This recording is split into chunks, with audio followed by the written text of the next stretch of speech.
Okay, so let's start the January 23rd meeting of the Hinesburg Planning Commission meeting.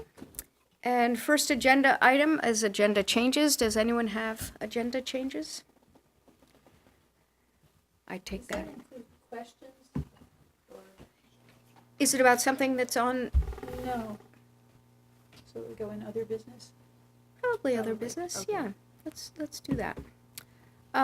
Okay, and second agenda item is public comments for non-agenda items. And seeing as there's no public, I take that as a no. So moving on to official map revisions. We've got an hour on the clock for this, and since we wrapped up the Hinesburg, or the Lot 15 issue, discussion last. I know, looking for the right noun. Thank you so much. So this is pretty much everything else that we're looking at, and so Alex has included, along with draft 6, the what we've talked about so many times but haven't done yet was the expanded map going up to North Road and Richmond Road. Yeah, Maggie, do you want me to just walk you through the changes that led to draft 6 or that are contained in draft 6, and then specifically cover the second map, the new version? Sure, let's do that. Okay. So looking first at the So revisions. I forget which meeting where we kind of summarized the changes that you had discussed, but we've been talking about them for a good long time, so it was a couple meetings back. So there are hard copies on the table if you want one to follow along. I'll put one up on screen as well. Just quickly checking my email to see if James indicated anything about his attendance tonight. Yes, he says he won't be here, so we're not missing James. I mean, we are missing James, but now we know why. Okay, so let me get this up on screen. I think it looks good till after the beat, till later tonight. Thank God. Yeah, it sounded Yeah, nasty. very nasty. Maybe in the morning, by morning.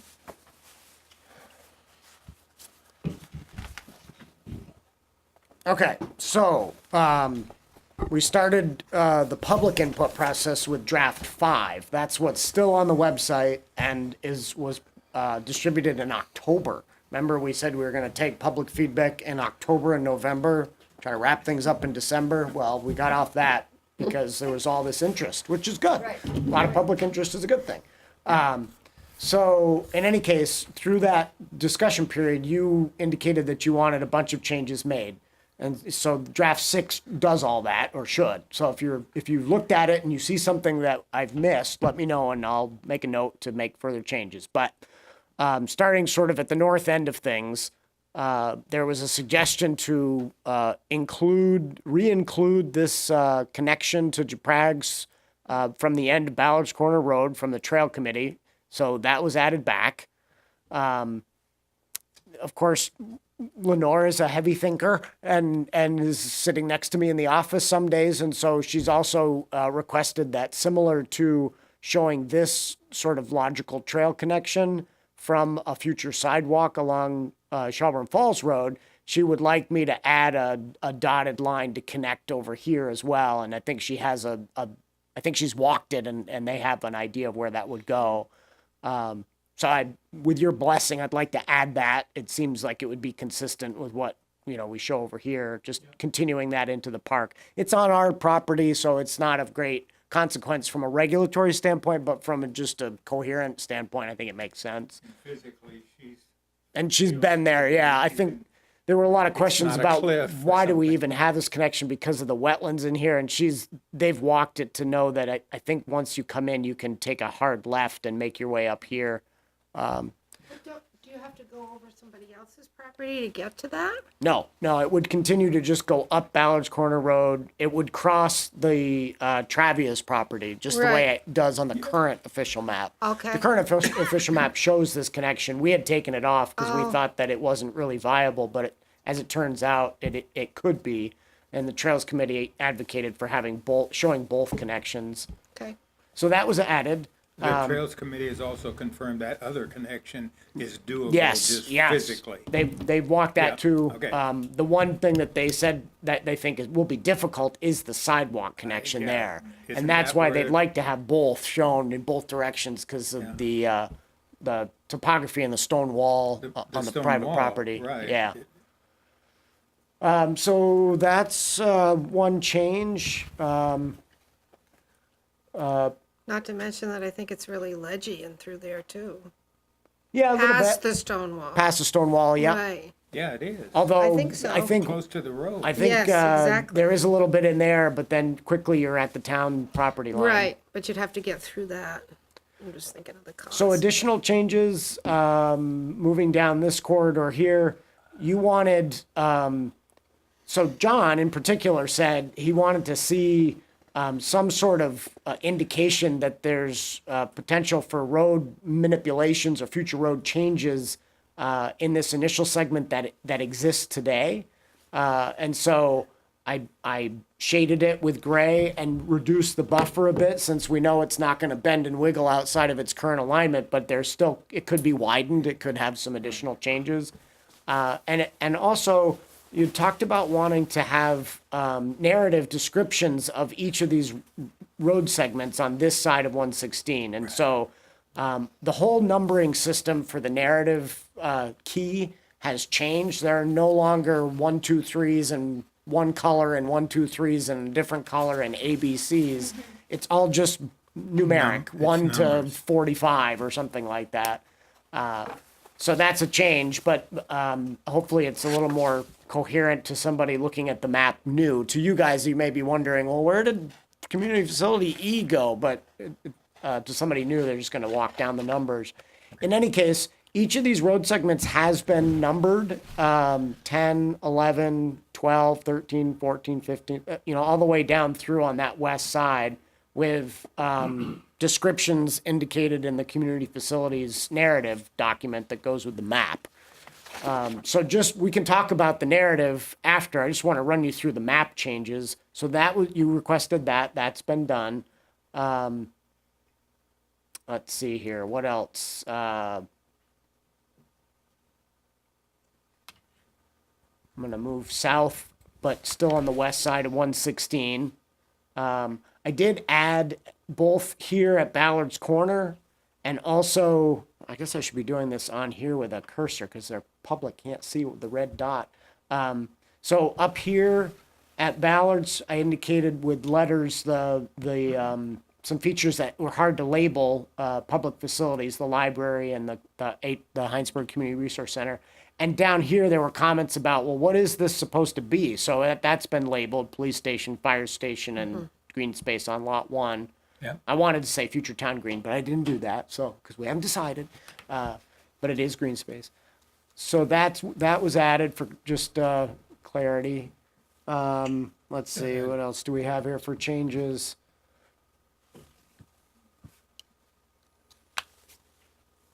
Nope, that was on the last map. So we had quite a bit of discussion about stormwater improvements in and around Lyman Park.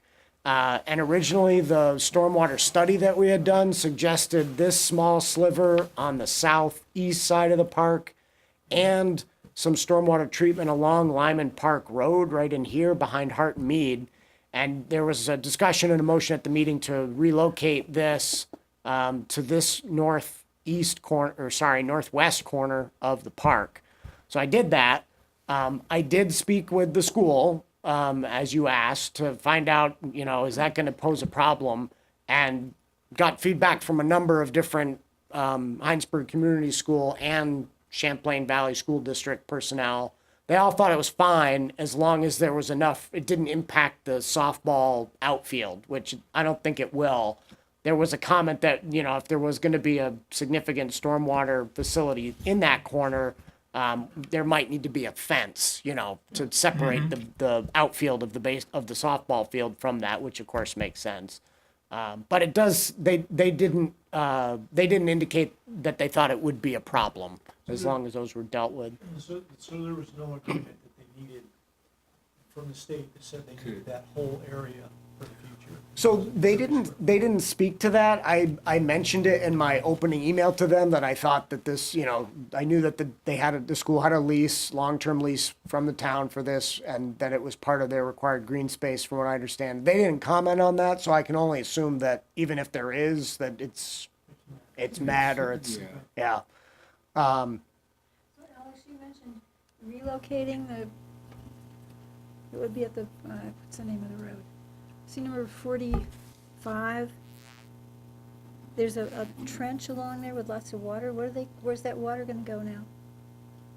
A trench with lots of water. What do you mean, Barb? Into Lyman.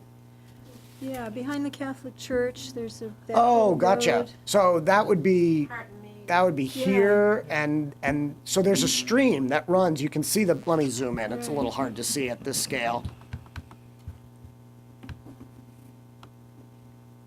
So, again, I got to get used to using the cursor. So there's a stream that begins in Lyman Meadow condominiums sort of garden area, at least on this map, and flows along the edge of Lyman Park Road on the south side, and then enters a culvert and goes between the Catholic Church parking lot and the Lyman Park condos, and then spits out of the culvert and winds its way around Lyman Park. Between Lampman's and Lyman Park, and then onto the Russell property and so on. So originally, that stormwater study had talked about putting stormwater treatment here along that stream south of Lyman Park Road. And after discussion, the commission talked about relocating that to here based on input from John Mead and the like. So that's why that's there. What's going to happen with this? I mean, it will continue to be what it is, which is a drainage swale / stream, and it will function as such. I did also follow up by talking to the stormwater and the wetland folks from the state, and asked them the question. We have some semi non-functional streams / drainage ways and some semi non-functional wetland areas that might benefit from a stormwater treatment project that could be located within them, bolster the wetland and all that jazz. The stream management program got back and said, no, that's not, they don't allow that. You can't put in-stream stormwater treatment facilities. It's got to be out of the stream itself. So that was a simple no answer, which was helpful to have a clear understanding of that. On the wetland side, it was a more nuanced answer. It was, the state has jurisdiction over class 1 and 2 wetlands, not class 3 wetlands. If it were deemed a class 3 wetland, then the state wouldn't care, essentially, wouldn't have any jurisdiction. And if it were a class 2 wetland, then it might be possible, but there'd be a wetland permit that would be needed. And so there's a process to go through. But the upshot is that what was here that we decided to remove, it's good we removed it because it can't be there. It was thought to go in the stream, and it just can't be in the stream. So anyways, there were some changes that were made there, as we just talked about. I don't think there were any other changes on this side of town. I think this intersection improvement Rolf had added before we got to draft 5. Alex, Yep. just to back up a little bit here, just south of the cheese factory property, there's those 2 44s. Yes. And I realize that they're related to one another. How does water, that's detention and pretreatment pond, there's a stream there too, and that's how the flow will follow Yeah. So from 116 all the way over to the western Yeah, 44. the idea with this again came from that stormwater study is that there might be opportunities to do additional treatment here and also redirect water to treat it in one of the old lagoons behind the Right, cheese right, plant. Right, But there are some issues with that, as I just pointed out. The stream section for A&R is telling us that an in-stream that can't be permitted. right. So we'd have to eat into the actual property or just drop it and plan to do it over here. But we want to treat stormwater.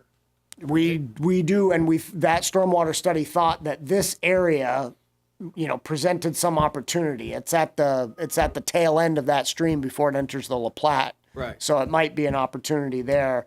It's problematic though. This portion of 44 is at a different elevation than the Yeah. stream, and so water would have to be pumped Somehow. or shunted into that somehow, and that seems awfully difficult. But it was talked about, and in this location of 44. It was thought to be an in-stream sort of measure, and now we know that that's not possible. The stream will still be there, the Right. intermittent stream or whatever we want What to I think call it, might be but- possible, and we might want to amend this, granted, none of us are stormwater experts, but Andrea Morganti and I had discussed several years ago with the cheese plant owners whether something could happen here. So this is just south of the lagoons. It's a Yeah. grassy field. They don't use it for anything. It looks like it has substantial wetlands in it, and it's definitely in the flood hazard area.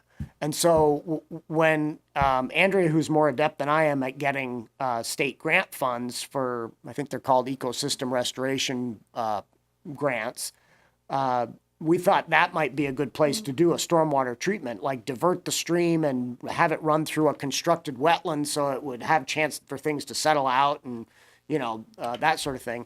The granting agency was negative to that because it had wetland impacts and was in a flood hazard area. But that was just from a funding standpoint. It's clear to me from talking to the wetlands office that there's still a possibility to do stormwater treatment through wetland improvements with a permit if necessary.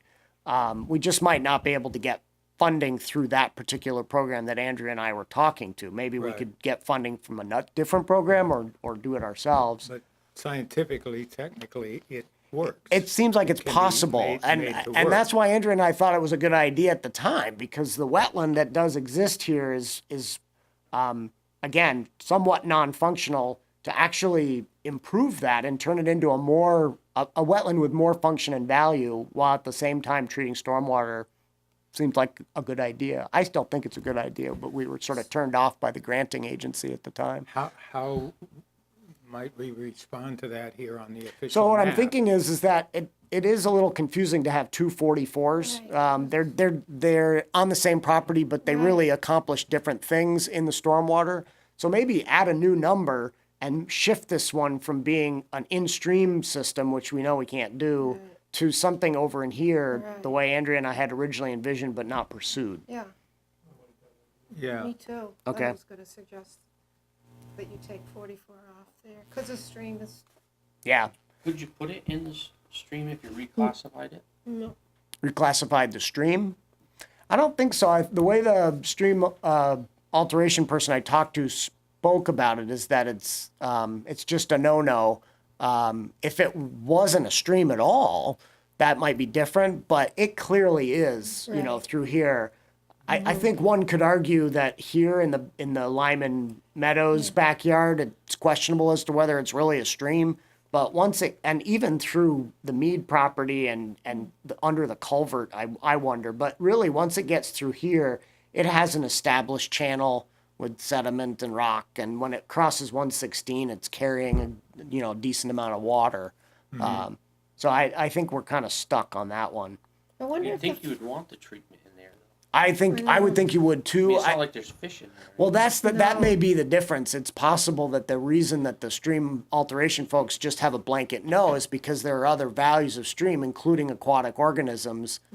But you're right. I doubt that particular stream, especially, well, especially this portion of it on this side of 116, I don't think it has much in the way of aquatic organisms because dried the ability of the for them to time. pass the culvert under 116 is minimal.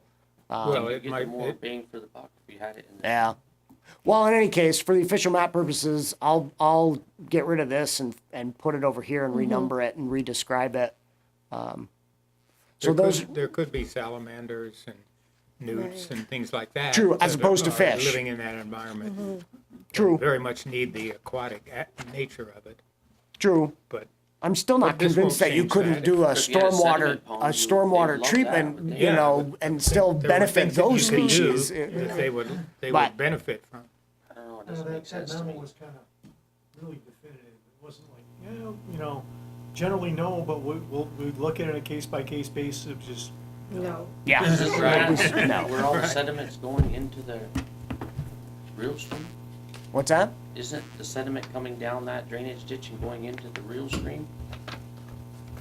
You would think. Well, I mean, all that sediment is flowing through that waterway, yep, eventually ending up in the La Platte. That 45 probably comes from the condos being built, don't you think?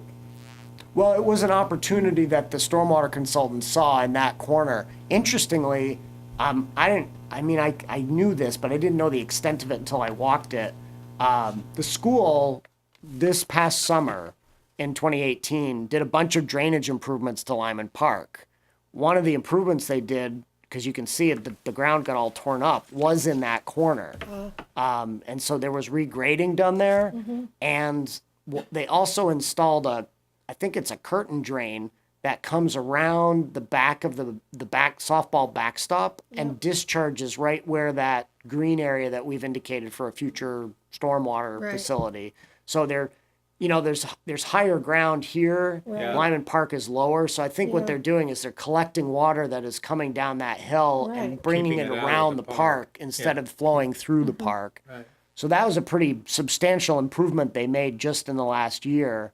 I don't know whether that means what we show as 45, might be difficult or easier. And I also don't know exactly how the drain that you can see over on this side, how that would impact something new in that corner. But that could all be worked out if we ever did anything there. So those are changes in that segment of the map. I will scroll up back to the north. I don't recall. Oh yeah, there were some more changes here. I believe this segment of sidewalk was added in front of the Village Center Plaza. Yep. And I can't remember if we had forgotten to add this small segment in front of the vacant Dark Star lot, but that's on there. And also, there was some discussion about this intersection.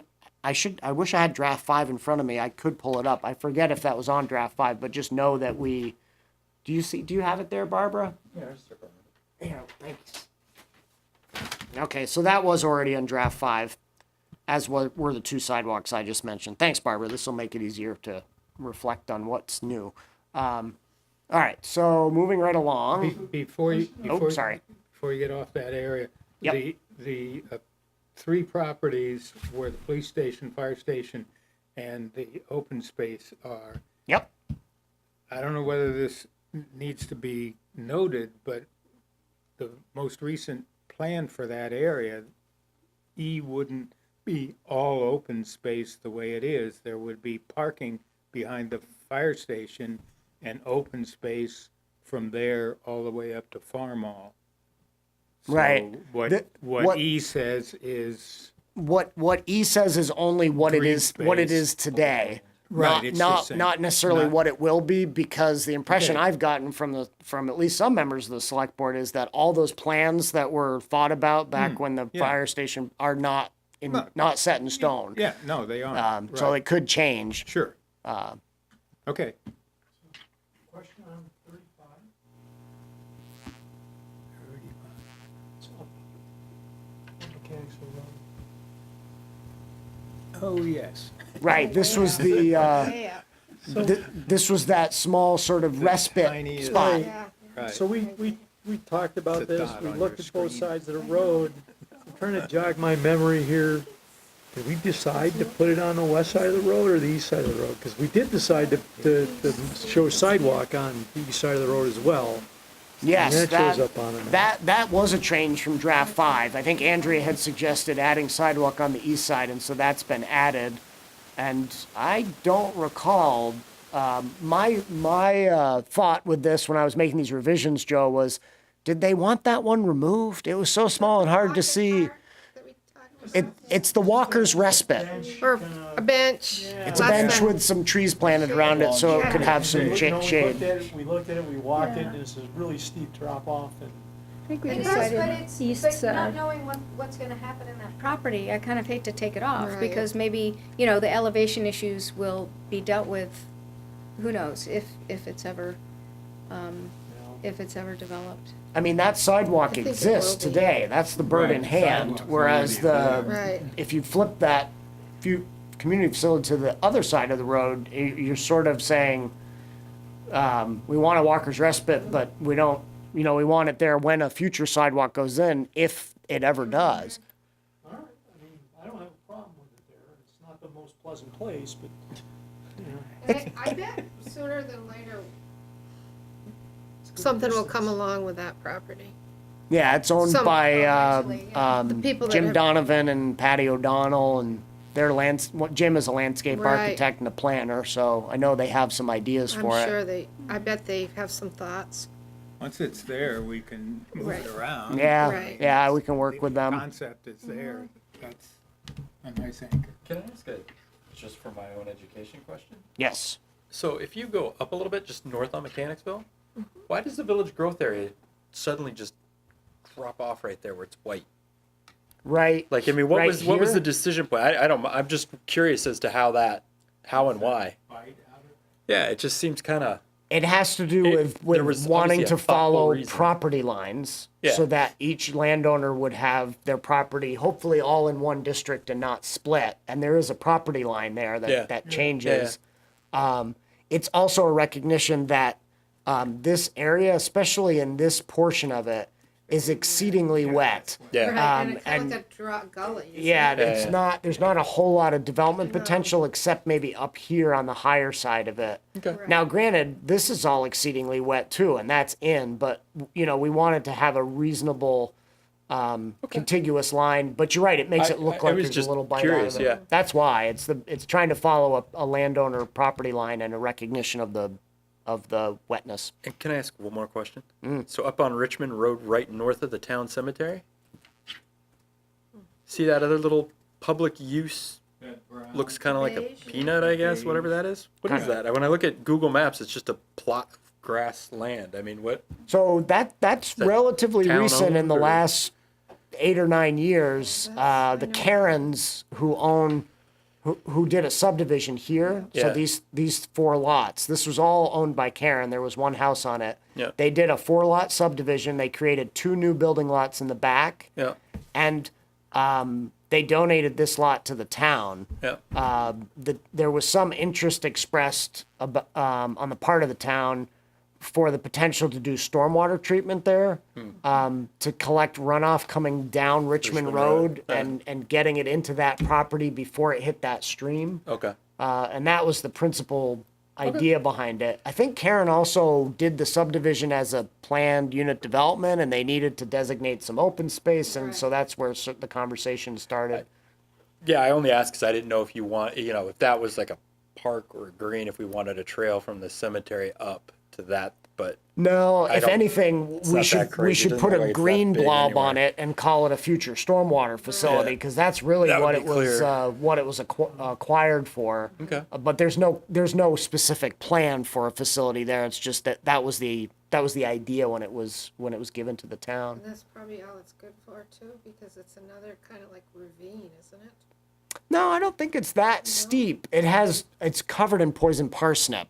So there were provisions made park. when it was donated to the town that the Karens would be allowed to continue to whack that stuff down and try Yeah. to control it.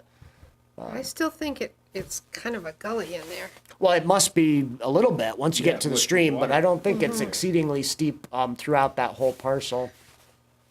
But they created that as a parcel, as part of that 4-lot subdivision, and then Yes. And then- donated that to the town. Yep. The town accepted it. Yep, and now we own it. So all of these other beige color areas, we put a name on. We don't have a number on them because it's already happened. You're right. I CBU didn't. High I didn't School. put a letter or a Is name there on a- that one. Well, you just mentioned maybe it's a stormwater. Yeah. Maybe. Yeah. Facility. Turn it green if we're pretty confident that that's. That. I mean, What that it's was the gonna- discussion when it was accepted that it might someday be a place for the town to use for that. So I'm happy to add it. There's some documentation behind that, so it's not just like pulling it out of thin air. As far as naming it, I wouldn't really know what to name it except for, public. Why can't it be the green, Alex, instead of the beige? Or Well, no, but it's owned by the town. Yeah, I mean, the reason it's Right. beige is because it's in public ownership. Right, but it's also green. You'll see on sheet 2 when we get to that there's a bunch of little publicly owned parcels that are not labeled because they're not. We own them, but we're not doing anything with them, and Right. Oh, probably yeah. most people don't even Familiar know with that the one. town owns them. Right. Yeah. But I can definitely add the stormwater, the green in there, and give it a Yeah. number and describe it in the Yeah, narrative. just a brief, Yeah. Is I it think- one of those 2 colors that there's beige Yeah. over it all? Yeah, and then yeah. There's a little bit There, of green yeah, I'll in put a there, I'll put a so we- green inset so it's clear Yeah. that it's both publicly owned and it's a And- future stormwater Yeah, treatment there you area. go. I think that was it. I did speak with CVU High School folks as well about the number 43 stormwater treatment areas on their property.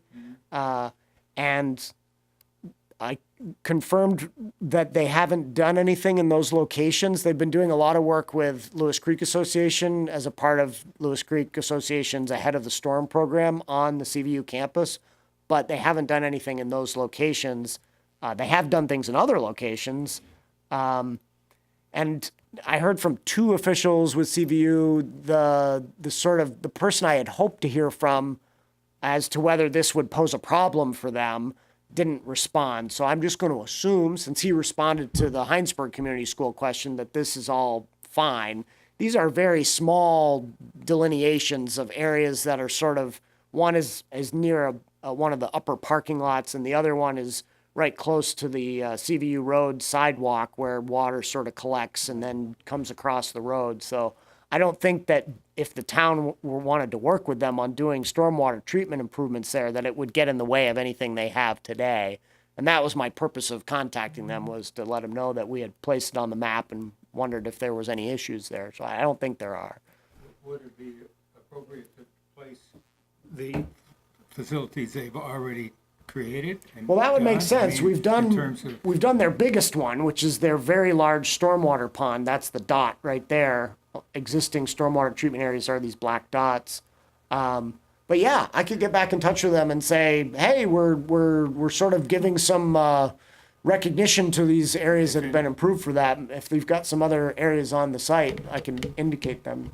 There should be. They said they had done some other stormwater I work. just think it shows an indication Right. that that's an important issue in that area. Yep. It's being dealt with, but if other things come up, No, that makes sense. I know they've looked for money to do bigger projects and Mm-hmm. haven't come up with money, but that might happen in the future and the town might join them at that point too. Sure. So, Yep, I'll give think him a it's call worth back and putting ask on him there. about that. That existing stormwater treatment, isn't that the fire pond? I think it serves Part of- both part of it, purposes. yeah. Yep, it's part of it is. it's a detention pond and it's got a lot of water in it for fire protection. Although But you think the stream goes out around that pond? this on the maps, the stream dumps into the pond and then comes out the Comes out other the end. other There's a control structure on the bottom part and Supposedly that's a no-no. what's that? Oh, an in-stream stormwater. Yes, exactly. Yes. Somehow pre-existing somehow it got done The rules have changed. before people. Or the interpretation. Good point, though, Dennis. Yeah, it's funny because you often see fire ponds in low-lying spots, or maybe at the headwaters of a Yeah, I think that's spring what they or use it something for. like that. I think Yeah. that's a fire pond. yeah, it is, yeah. Yeah. So do we want to look at the next map before going on to the narrative, or should we look at the narrative for? I think that would make sense to go to the next map. That's all the changes for this map. Sheet 2. Sheet 2, yes, so this is a brand new sheet. I did it without your instruction, but as I indicated in the email, the select board seems to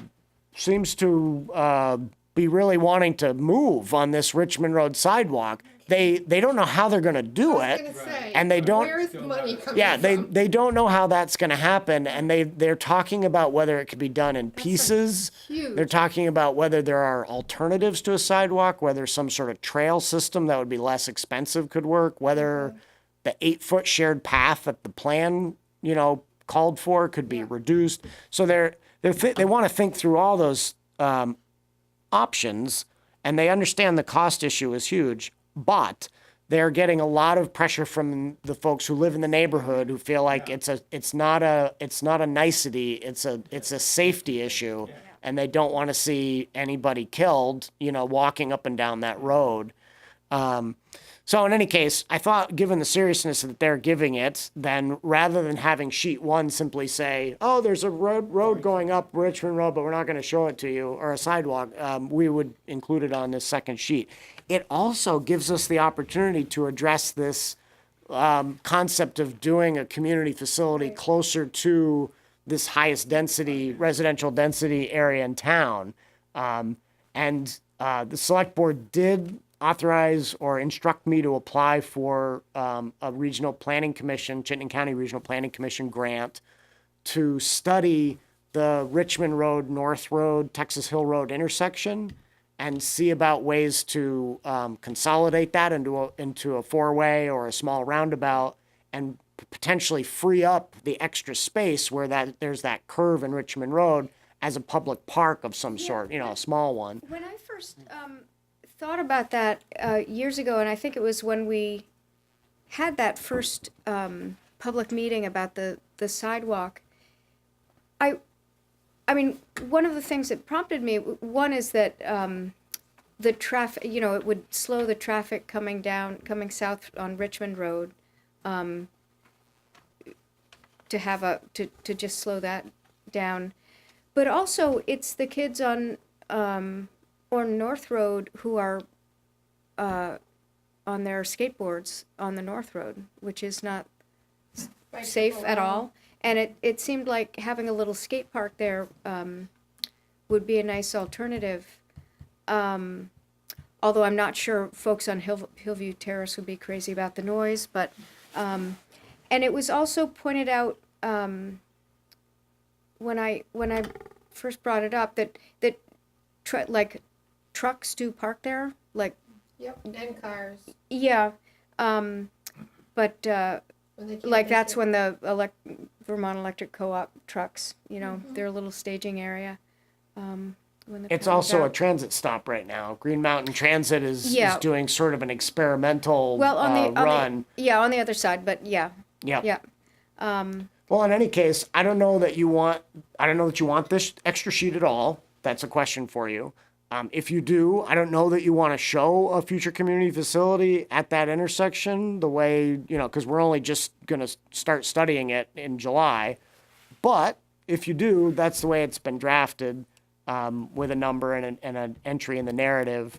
But I think, to John's point, here's that publicly owned little slice of land that we got from the Karen subdivision, that might be for stormwater that we were talking about earlier in sheet 1. But as you work your way up the Richmond Road, you'll see that we own some land here off Piet Meadow, which is where our water storage tank is for the water system. But we also own 4 parcels in the Birchwood Lane, Birchwood Road, Birchwood Drive, yes, Birchwood Drive neighborhood, one of which is sizable. And so that might also be, one or more of those might be a suitable place to also have some sort of community facility. But I literally have never heard anybody talk about Well, that. So, can I speak to that? Yeah, go ahead, Marie. You So- know the history better than I do. Those were given to the town over the years, I think, by Ernie Giroux, who did that development. And it was back in the day when the town accepted things, Yeah. whether it had The resources to do anything with them or or not. any value. Right. And I honestly think that 3 of them, not the big one, which is kind of a forested area, the large one, Yep. are really basically not usable. Gotcha.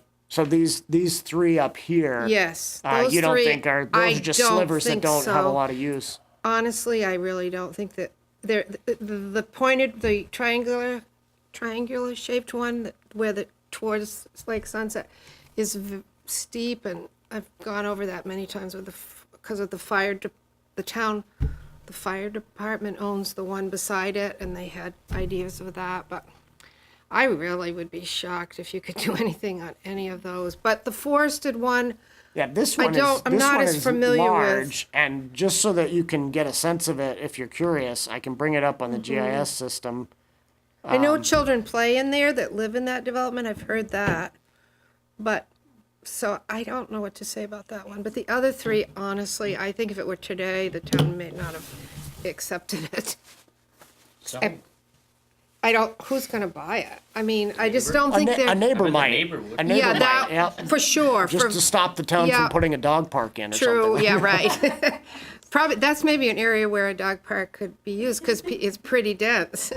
But anyway, that's my 2 cents on it. I just don't think they mean an awful lot about those 3. The 3 smaller ones. Yeah, Yeah. and I personally thought, that the fire department, they have this dream that they can maybe sell that and get money someday, but I can't, I just would be, I think they should just give it to the town, but that's my 2 cents. This is another sliver parcel that's It next goes to. down to the lake. Yeah, that Yeah. the That's- town doesn't own, but the Firemen's Association Yeah. does. That got given to them too, I think. It's that kind of dog-like, Yes, just correct. above the Well, skinny it's not on this map, triangle. you mean. No, it's It's- there. No, It's right there. It's a This- parcel, but it's but not it's not marked. indicated No. as public land because Right, it's not owned by the fire- town. Fire department, so, they have to pay taxes on that, unfortunately, I think, if I'm remembering correctly. So here's the GIS with the aerial photography, and the parcel in question that we're talking about, the larger one, Yeah. is this Yeah. one here. So if I zoom into that a bit more, you can see it's right in the middle of the Birchwood Drive Right. neighborhood. But it has to be pretty unusual also, because he wouldn't have given it away. I think I've got a slightly less Can't be any fuzzy more frank photo than here. that. Hold on a second. I'll give you all this junk land. Really, John, that's what it basically boils down to. Really strange lot lines in there. Yes, Should just it's kept it just, with the turning. Yeah. Old school. yes, a long time layout ago. Of Yeah. lots. yeah. But I think you're right, it's gotta be fun for the kids. I do think they, Yeah, I've heard Great mystery. Yeah. they area. do play, I've heard that children have played in there over the There's years. probably lots of built stuff in Yeah, there, in the tree houses trees. maybe. Yeah. So, oops. What does it look, do you have like a topo map? So that's what it looks like from the air. Here are some other natural resource layers that we can bring up. You know, if somebody were talking about developing something, we would say, okay, are there any streams? I don't There think aren't. there's streams. But Are what there is that rocky looking area, those rocky looking areas, are those like Where there gullies? isn't tree. So, Yeah, aren't right. trees. Looks like it's rock to Maybe me, it's- but, so in Fall or before winter. in orange, you're looking at moderately steep slopes of 15 to 25%, and in pink, which you're not seeing much of, are the very steep slopes of 25% or greater. So nothing there's in- hardly any except for that little steep Correct, slopes yeah. on the property. I could get rid of 37 and move it over there.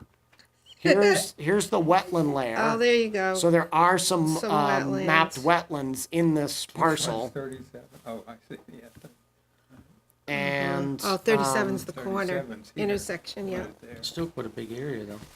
It is, but I don't have great hope for that one either, personally. and Marie, you wanted to see topography. I was just so let me see if I can curious. get Yeah, the. There's the 2-foot contours. If you can see them in gray, I can make the color a little different to make them is. pop more. Let's turn them magenta. Perfect. agenda. That'll confuse me with the slopes. It will, so I'll take the slopes off, because we ascertained there are no The no slopes. steep slopes here to worry Right. about. Yeah, No, they're not bunched together no, over here in this yeah, lower by the corner road, they are. yeah. Oh, but I see what you're saying, Marie, you just look up, you can just see it's like. That's 10 feet.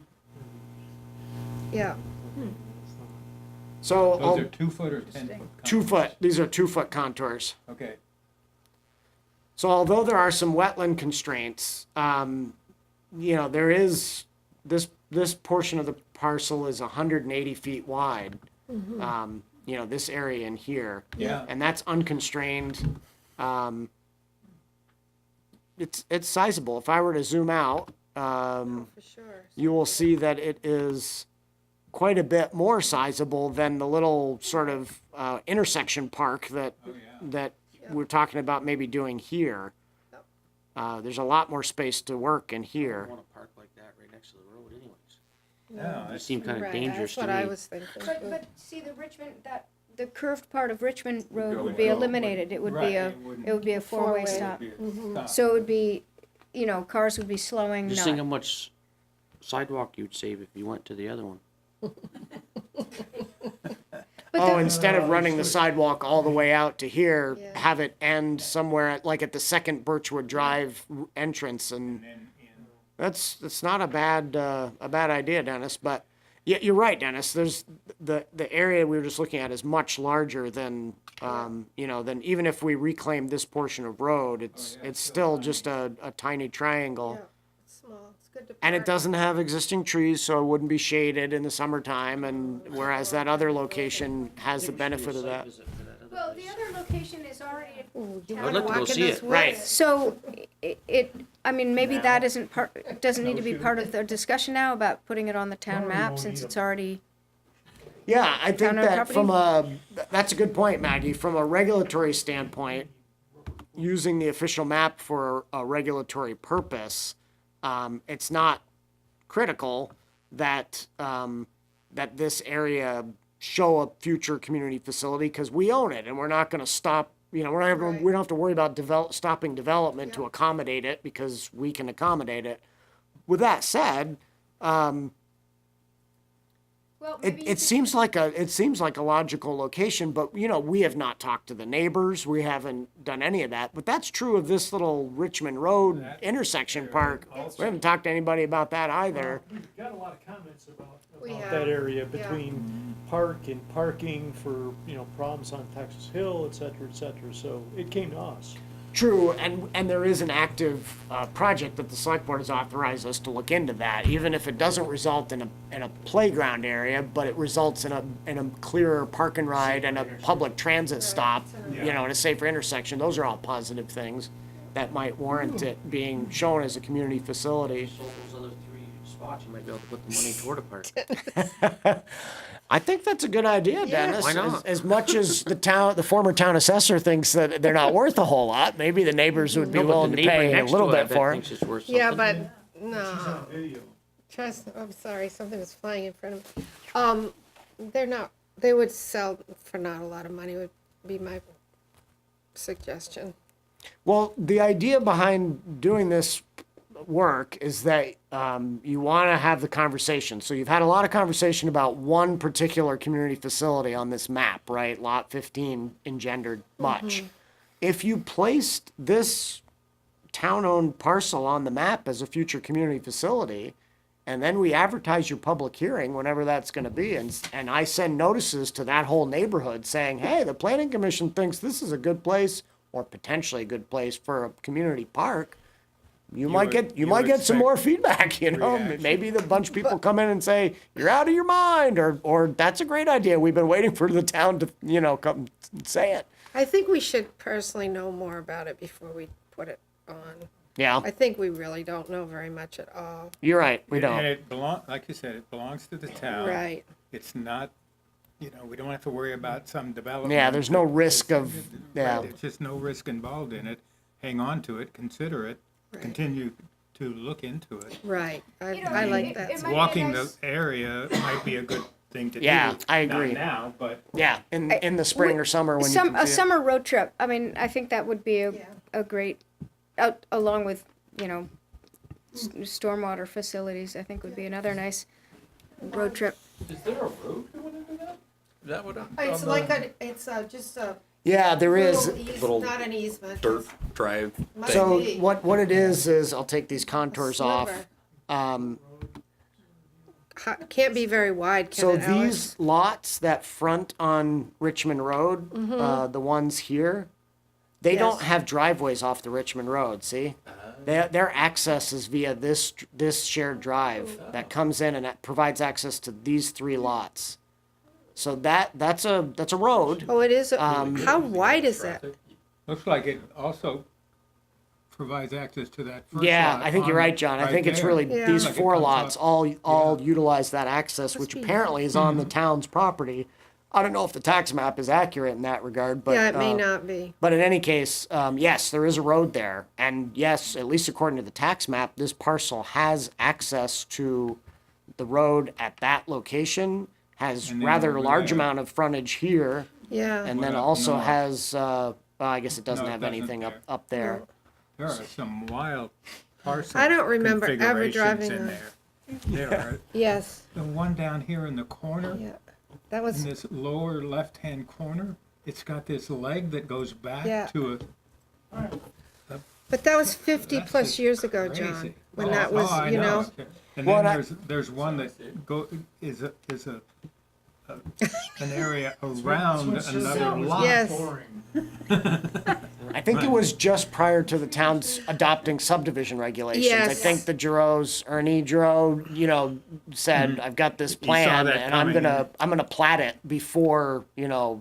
I have to And go the through parks had been process." created, which that's what I believe. So, That's why it's- are the we, are we rules came agreed that along. we'll hold off on the Birchwood Drive property? So not on put that. a park Yeah. there, just leave it Yeah. as Leave it as- town-owned land. I think just having it on the map and pointing it out at our hearings is a good thing. I think. Maybe what I'll do, whether you like it or not, is assuming we get through this official map thing, I might put a tickler in my phone reminders to maybe in the summer send a letter out to that neighborhood saying, as a part of discussions earlier in the year, we looked at the town-owned land, and I'm just curious, what do people think could happen there? There was some talk about maybe we should do a community park. I'm really curious now. Yeah. Now that we looked Yeah, at it. I think we should definitely walk it. Let's Yeah, a set up site visit would be yeah. good to do too when we Yeah. have more daylight and I warmth. don't remember ever driving. I've been to most of those places sometime of my 28 years of working for the town, and I don't remember ever driving on what you're saying is a road. I walked it. I walked in did? there and poked around just once. Funny, I just don't remember it. You're talking about this. The road sliver that- there. The road that. Yes, serves these- correct. Yeah, I just Oh, don't yeah. remember. Yeah. Yeah. But I don't interesting. disbelieve you. I think you're right. It's usually what you do in like really dense towns, right? I mean, it Right. makes sense. Access you're, behind. you're lessening the people that have to make turns off of Richmond into those driveways and slow down traffic. You can Oh yeah, divert them up. it's a good design. So Maggie, if you want to move on from sheet 2 to the Yeah, narrative, Let's go ahead and do that. I'm going to step out for just a moment and Okay. you talk amongst yourselves. I'll be right back. All right. By the way, I concur entirely with Marie on this little skinny triangular shape, because I got involved in helping the fire department look at whether or not something could be done with Yep. their part of really a ravine. Correct. It's exactly. just, And I've talked with them, with Al, about it more than once, because I was forced by the state to assess that. We hadn't been, and they, called me up and said, no, you have to. And so I had to discuss it with him, and Yeah, they weren't yeah. happy about it, and they're not happy they've had to pay taxes, but that's the law. If they own it, if the town owned it, they wouldn't have to. one of the ideas that we talked about when I was helping was, would the Hinesburg Land Trust accept a donation In lieu. of the fire department property, and actually not a donation, would they buy it? Sure. So that the Right. fire department had some money to Correct. put into their building, Right. essentially. Yep. They recognized there's nothing we can do Right. with that. They would just like some money Yeah, for their, right. you're absolutely right. Right. That's what I've heard. Same But thing. the land is, Very even for ravine. a pathway, it would be like rock climbing. Yep, that's what I've heard. But if you're a neighbor and it's No, you're right. Right, no, if a Relatively neighbor inexpensive, I'd buying be it, like, Possibly, Another and it, and, yeah, I don't know whether the fire department guys have ever talked to other people around here. I don't know. You'd have to, Al would know about that, I believe. yeah. It does have access to the lake, as you Yeah, can see. right, it has this But the tiny lake little is piece. not too, the best in there either. So why don't we Right, go it's ahead not- and pull out the facility descriptions and start working our way through that in hopes of finishing up with the map tonight, if that's at all possible. So, I don't know, wanna just, Is that, We could do it- design, excuse me, is that design standards? or No, it's the, community facility community- I don't know where that descriptions. is here. are you in the Dropbox or? I That's thought I was. Peter's letter, it looks like. This is proposed design standards, but that's not it, right? Official No. map, community Yeah. facility I don't know, I'll have to look descriptions. some more. It's the last doc, I think you're looking for the last document underneath official map, the descriptions. Got a bunch of numbered paragraphs, like. Mine says proposed design. So I don't know, maybe and then I got minutes, official map. Yeah. This There's is a- it, there's right a- here. Sorry, got it now. All right, Thank Okay. you. Sorry.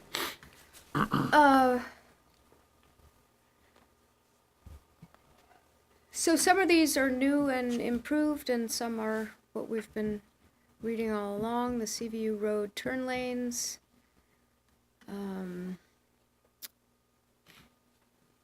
Riggs Road roundabout.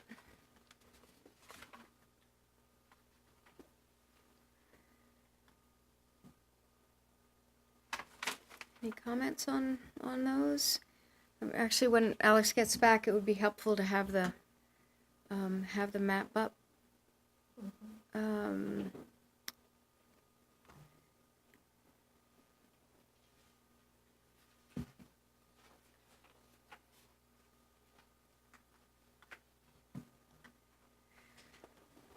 Restricted turning, any?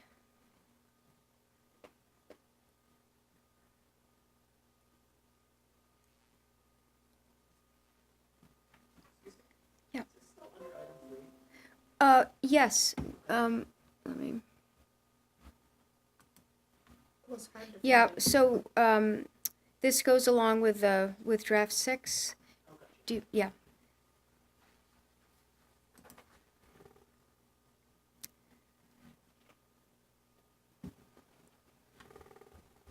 Okay, I'm wondering if I should read these out loud. The Buck Hill roundabout, and a few of these, the Silver Street roundabout or alternative, Buck Hill roundabout alternative, those were all part of that scoping study, the 116 scoping study that was done. And so nothing there is new. Mechanicsville Road, Commerce Street, four-way stopper alternative.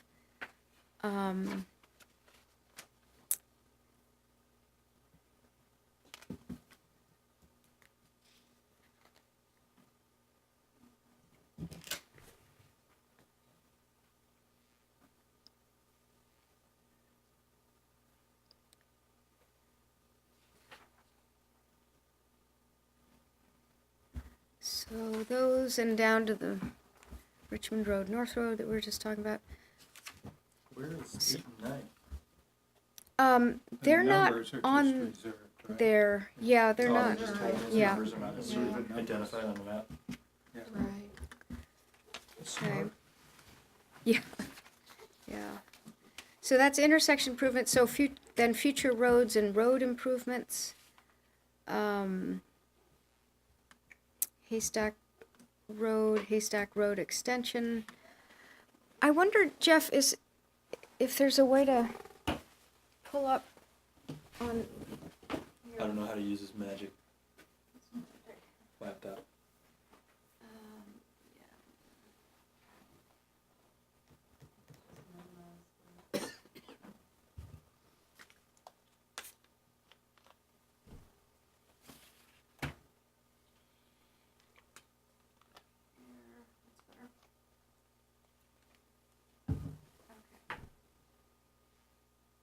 I noticed that the Stella Road wasn't plowed tonight. Yeah. Oh, really? I don't No, ever remember no. seeing it like that. Right, there's Oh, that's right, something yeah. drove in there very Yes, large. I saw that. Yeah. And probably regretted it. High. Yes. Right. You think? I don't know, it's always been No, always been Nothing can plowed. get through there. No, right? not now. I mean, wouldn't go through there. But that, A snowmobile? Yes. maybe. Right. I don't know what went in. Somebody, I don't know, couldn't tell how far it went. But I was like, oh, Disappeared into yeah. the darkness. Right. Okay, so, yeah, I'm sorry, so around 10 and 11, right, the Bissonnet Rec area and the future Yes. road.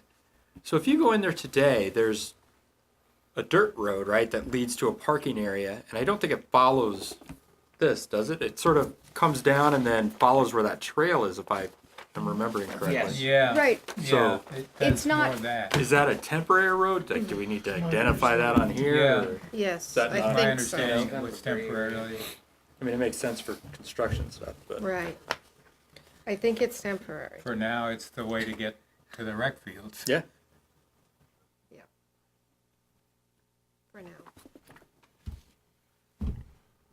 Till some It development really wasn't built happens. where it was supposed to be. I think that's right. Yeah. The road? Yeah. What I The heard. road that's It there seems like now. such a- But I think they've moved Shortest the distance easement from- now. But that can all change if that development goes in. Right. Temporary. So that first section 10, Mhm. the improvement of that road. And then 11, that Haystack Road extension. Um,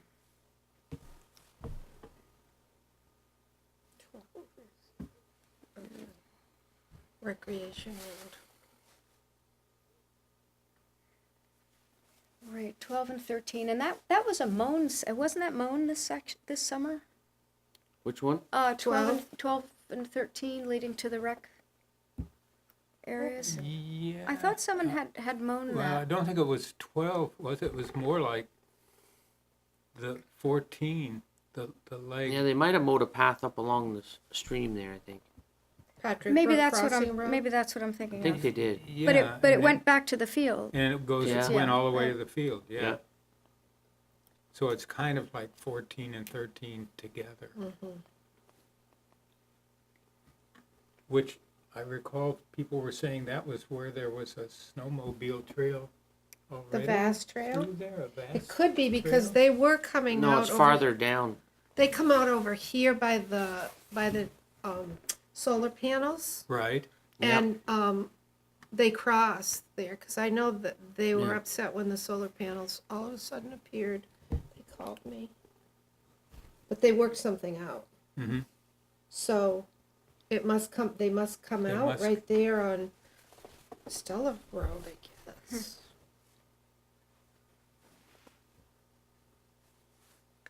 do we know What do you feel somebody about the in that developers group? coming in and doing phases?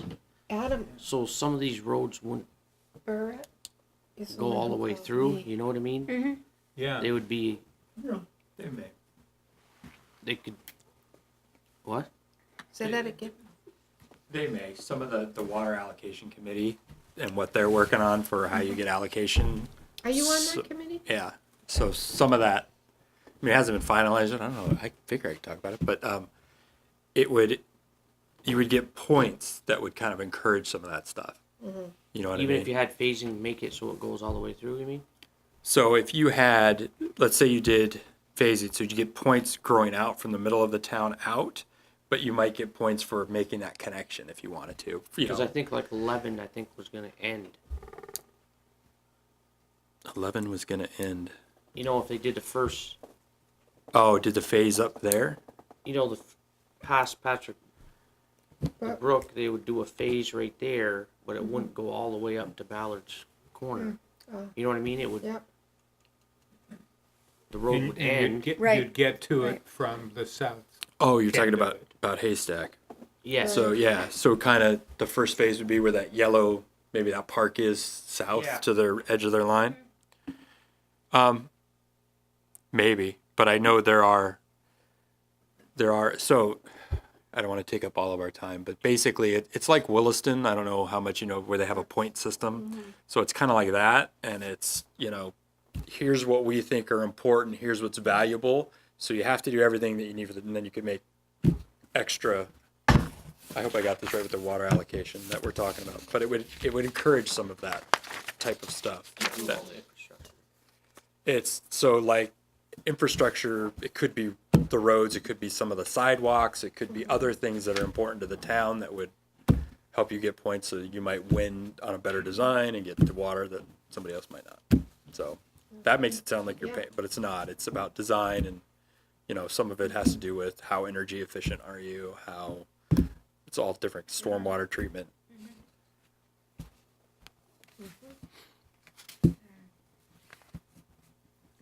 Well, not a lot of comments so far, Alex? Or... Okay.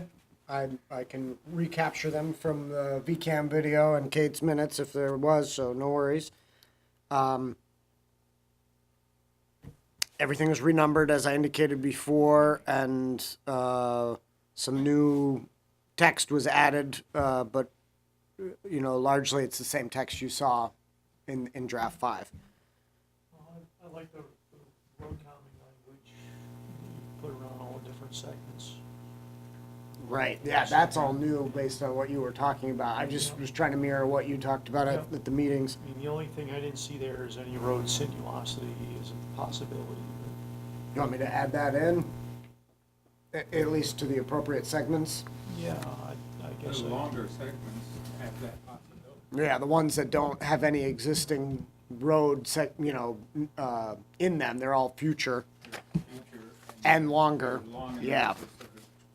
Okay. Sinuosities, stop signs every 20 feet. I'm not adding that, Joe. But sinuosity I can add. Road spikes, have we thought of road spikes? Gates with batch readers. Now, 14, I'm still, 14 is literally that section that crosses Patrick Brook. Alex, is that what your, Patrick Brook Crossing Road? I guess, Yes, I'll I bring it guess up on there is a sheet 1. section that goes from 12 down to 15. Yep. 15. But the section from 12 down to Patrick Brook that's the 14? Yes. And then from there south is the 15. Yes. So, isn't it an issue that crossing Patrick Brook is going to take some permitting or Oh, sure. special Yeah. construction? Absolutely. It's not like any of these other roads that we're showing as potential future with that crossing. Yeah, I think the Should we crossing of the be- canal and of Patrick Brook will be difficult, expensive, and require more care and attention than some of the other road segments. And then it's between two development lots, so that won't cause any problems at all. Not at all. So, John, do you want that noted in Well, these I'm numbers? wondering, is it appropriate on this map to tell that to the public that there is a significant issue about crossing Patrick Brook and crossing the canal? Sure. Yeah, all of these numbers were written just with the road in mind, based on the Yeah. conversation at your Yeah, meeting. yeah. But I don't think it's a bad idea to highlight the need for special attention to It's gonna be the stream a crossing bridge itself. or a culvert of significant construction. Well, don't they want to replace the culvert under 116 there too? There's It depends who you talk to. Yeah, there's The questions about that. the water the watershed partnership groups like Lewis Creek Association and the consultants that they've hired and we've hired to look at it recommend that it be upgraded, made larger, because it's not passing enough water for the biggest storms. But VTrans, because it's under 116, is in charge of it, and as far as they're concerned, it's close and it's in pretty good shape, and they're not in the practice of just ripping them out and putting in new ones. unless there's a maintenance issue. And at that time, they would probably Yeah, consider a when larger there's When one. there's problems, Yeah, yeah, then they'll look at it. And Yeah. if 116 gets over flooded 2 years in a row. right, maybe they and would, close the town. maybe they would think of From it that then. access point. If 2 not years that, ago, then it it would was just that. be when Yeah, it no. starts to, when it comes to the end of its natural life, or not natural life, but the end of its life from a maintenance standpoint. Okay, well, if folks are agreeable to John's suggestion, I will put some additional language in number 14 and number 18 to reflect the stream Those crossing. crossings. 16, why 18? Oh, way down there, I you wanna think go past 18 is, Farm Mall Drive? 18 is where the canal That's where the crossing canal is. crossing is. Oh, okay, yep, perfect. Now, just so you all know, when Brett Grabowski proposed the second phase to his Hinesburg Center project west of Kinney Drugs, which is where that number 14 is, Right. the board asked him to have his hydrogeologist model what would happen with a crossing there. And so they modeled it with the appropriate size box culvert. I believe it's, the bigger than what the 116 one is, or maybe they use the same size. I'm not sure, because the one that's under 116 is a bottleneck. And in any case, they modeled it with a very large box culvert and looked at what the impacts to the flood elevations would be. That was the point of the hydrogeologist's work. And so the upshot of all that is that that has been looked at. It could be something more than that, but I think some folks think that it's going to require a very expansive bridge. And that's not what's under 116 right now. It's a box culvert, and that's probably what would be in this location too, although it might be slightly larger to accommodate for when the one under 116 is one day upgraded. So that's likely what's going to happen there, but that's all in the future. All right, let's I mean, we're over our time for this, but I think it's worth plowing through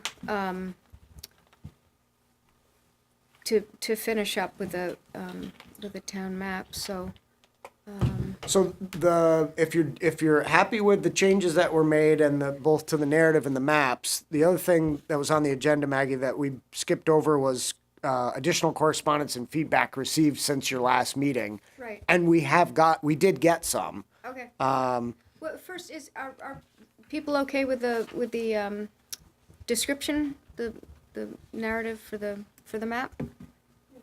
Any other comments? Awesome. All right.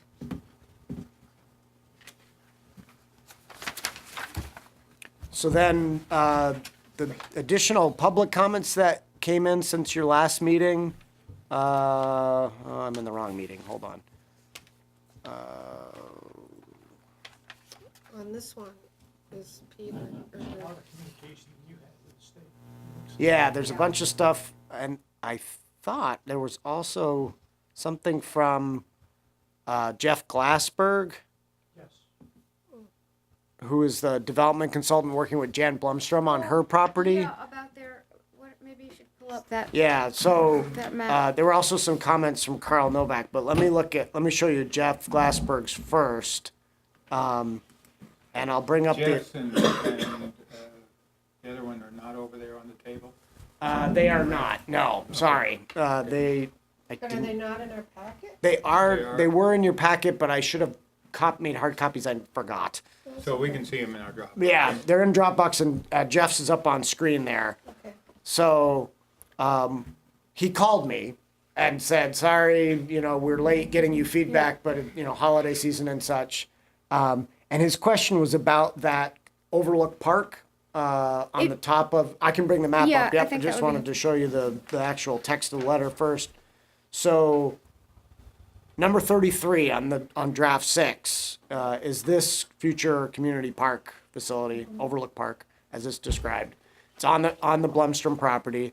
And I actually looked at their sketch plan and tried to design this so as to fit in with the development they had proposed.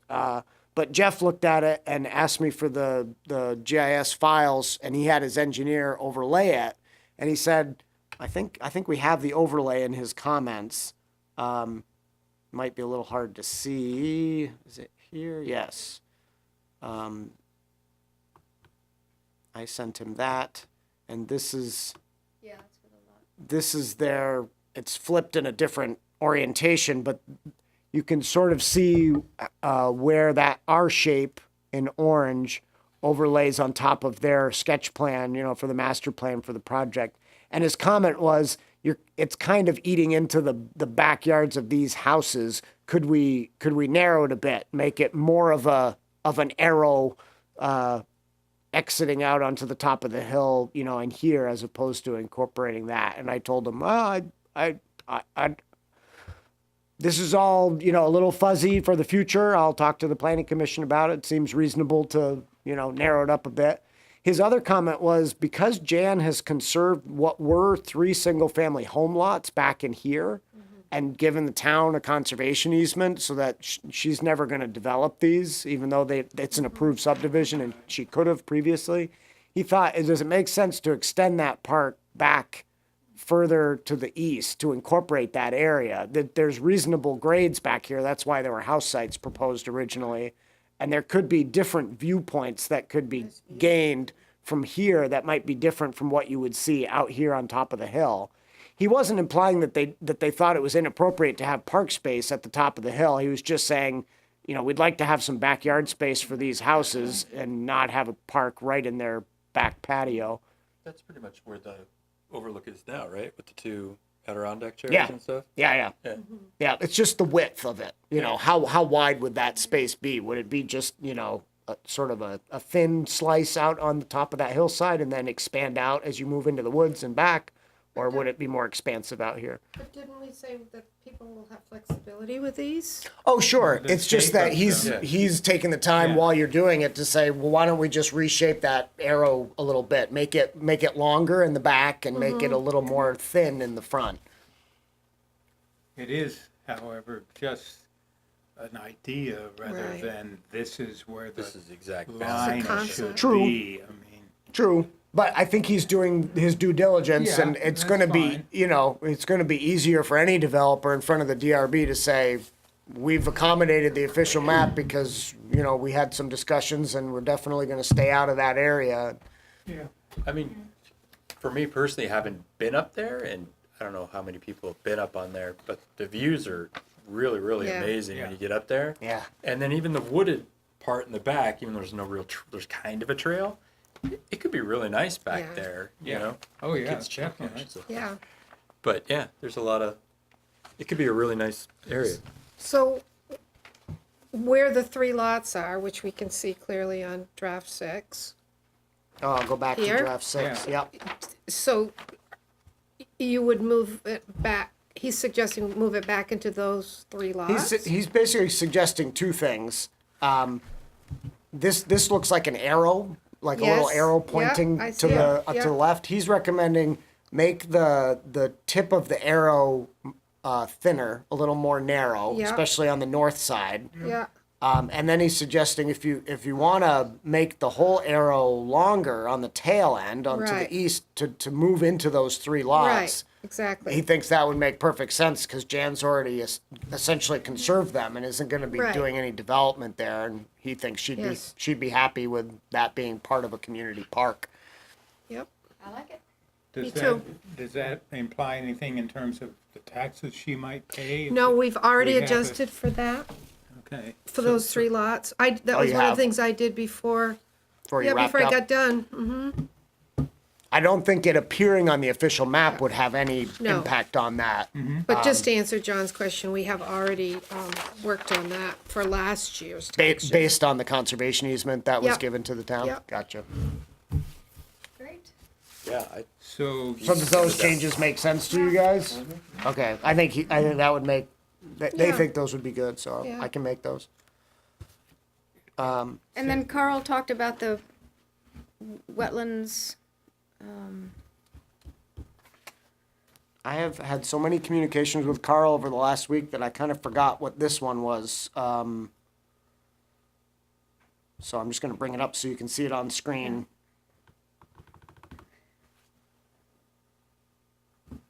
Oh, lot 15 again. Yeah. Wetland, the importance of preserving wetlands on lot 15. I think that's the crux of his letter. Yeah. So I think you've addressed that because your motion was to keep the whole of lot 15 on there. Yep. I think we got that one down. And like Joe said, the other comments were the ones from the state agency personnel. We've already talked about those, so that And then, covers but that. Peter had a letter too. He did, but not on the official map, but on your next agenda item. Right. However, in a way, it does impact, because his question was, I interpret it as, are we in fact requiring enough open space, non-privately owned, publicly owned open space, or publicly accessible certainly, with what we're doing? And made reference to the American Planning Association in terms of what some of their standards are. Yeah, I think it's, I mean, I'm thinking, what if we calculated all the areas that are already shown in this dark brown color, and we calculated, as Peter was playing with, how much open space the developers would have to actually also provide. And is all of that together coming within the recommendations of the APA? You know what I'm saying, Alex? I do. To be honest with you, John, I haven't researched his reference of Right, the it would take APA, so looking- it would I'd like take to look looking at that before we use it as a crutch. I agree. but- Find out what that is. But I think Rolf did those calculations and talked about them at the last meeting, right? He did. And he talked about, But did his calculations take the official map locations? I don't think No. I don't think that he included those. He was looking at no, he did. He did. he did. thought- But what's But on the only in the village growth area. okay? Right. So he excluded Japrags, he Right. excluded Bissonnette Rec area, anything that was outside of the gray village growth area was outside of his analysis. But I think within the village growth area, the gray area, I forget what the percentage was, I can pull it Five- up from last meeting, it was about less, 5 yeah. point something percent. So I think, to answer your question, John, just based on the official map elements that you're keeping on the map within the village growth area, we've hit a 5% plus mark. If you were to give some credit for those things that are immediately adjacent to but are on the outside of that shaded area, it would be substantially larger. Sure. But we also have these, I don't know whether I grabbed the right sheet. We have the sheet that shows the examples of how much space would be created depending on how many units you put. Right, for the public open space design public- standards, yep. Right. Which is really off the official map, it's in addition. Right, it's not the official map, but it results in open space. Right, that- In reality, Right, that may. together with what is on the that may or official may map. not be co-located with an official map element. You Right. know, it could be completely separate from it. Right, so if you added that Then we'd to have, the official maps, you're saying it's gonna come up more than 5%. yeah, for of sure, the developed area. yeah. So, how about we close up, if we're ready to, close up our official map revisions, and then get started with, I think I have all your Open changes space. that you wanted to see made based on the discussion tonight. I think the last thing to talk about is the hearing. When do you want to have one?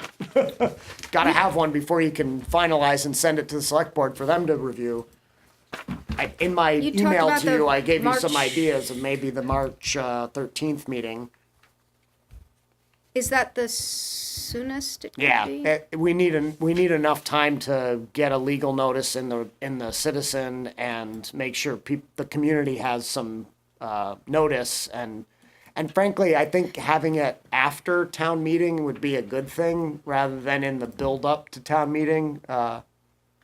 Does that give us, if we wanted to do a hearing that also included the open space, The design standards that Yeah. we're going to talk about next. does that give us enough time to finish up?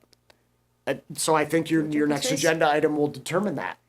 If you think we're close, then absolutely. If you think maybe we need one more meeting's worth of discussion, then it'll still work. Okay, If you think we're kind of far off because, there's a flaw in the formula, like Peter was trying to point out, then Right. maybe not.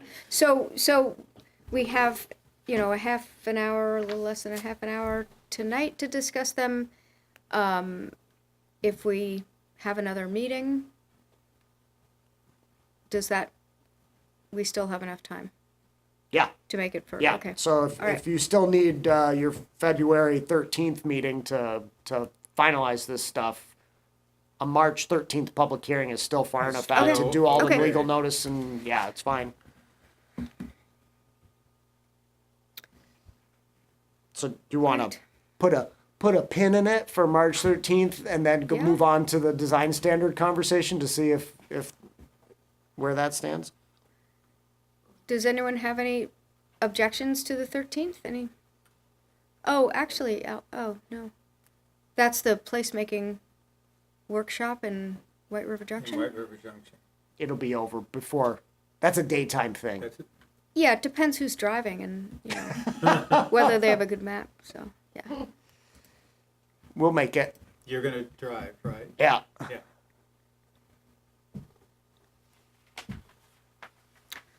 All right, so unless anyone else has anything to comment about on the official map revisions, let's do a little dive into the village area public open space design standards. So this has been put off since meetings that we had last year because of all this interest in the official map in Lot 15.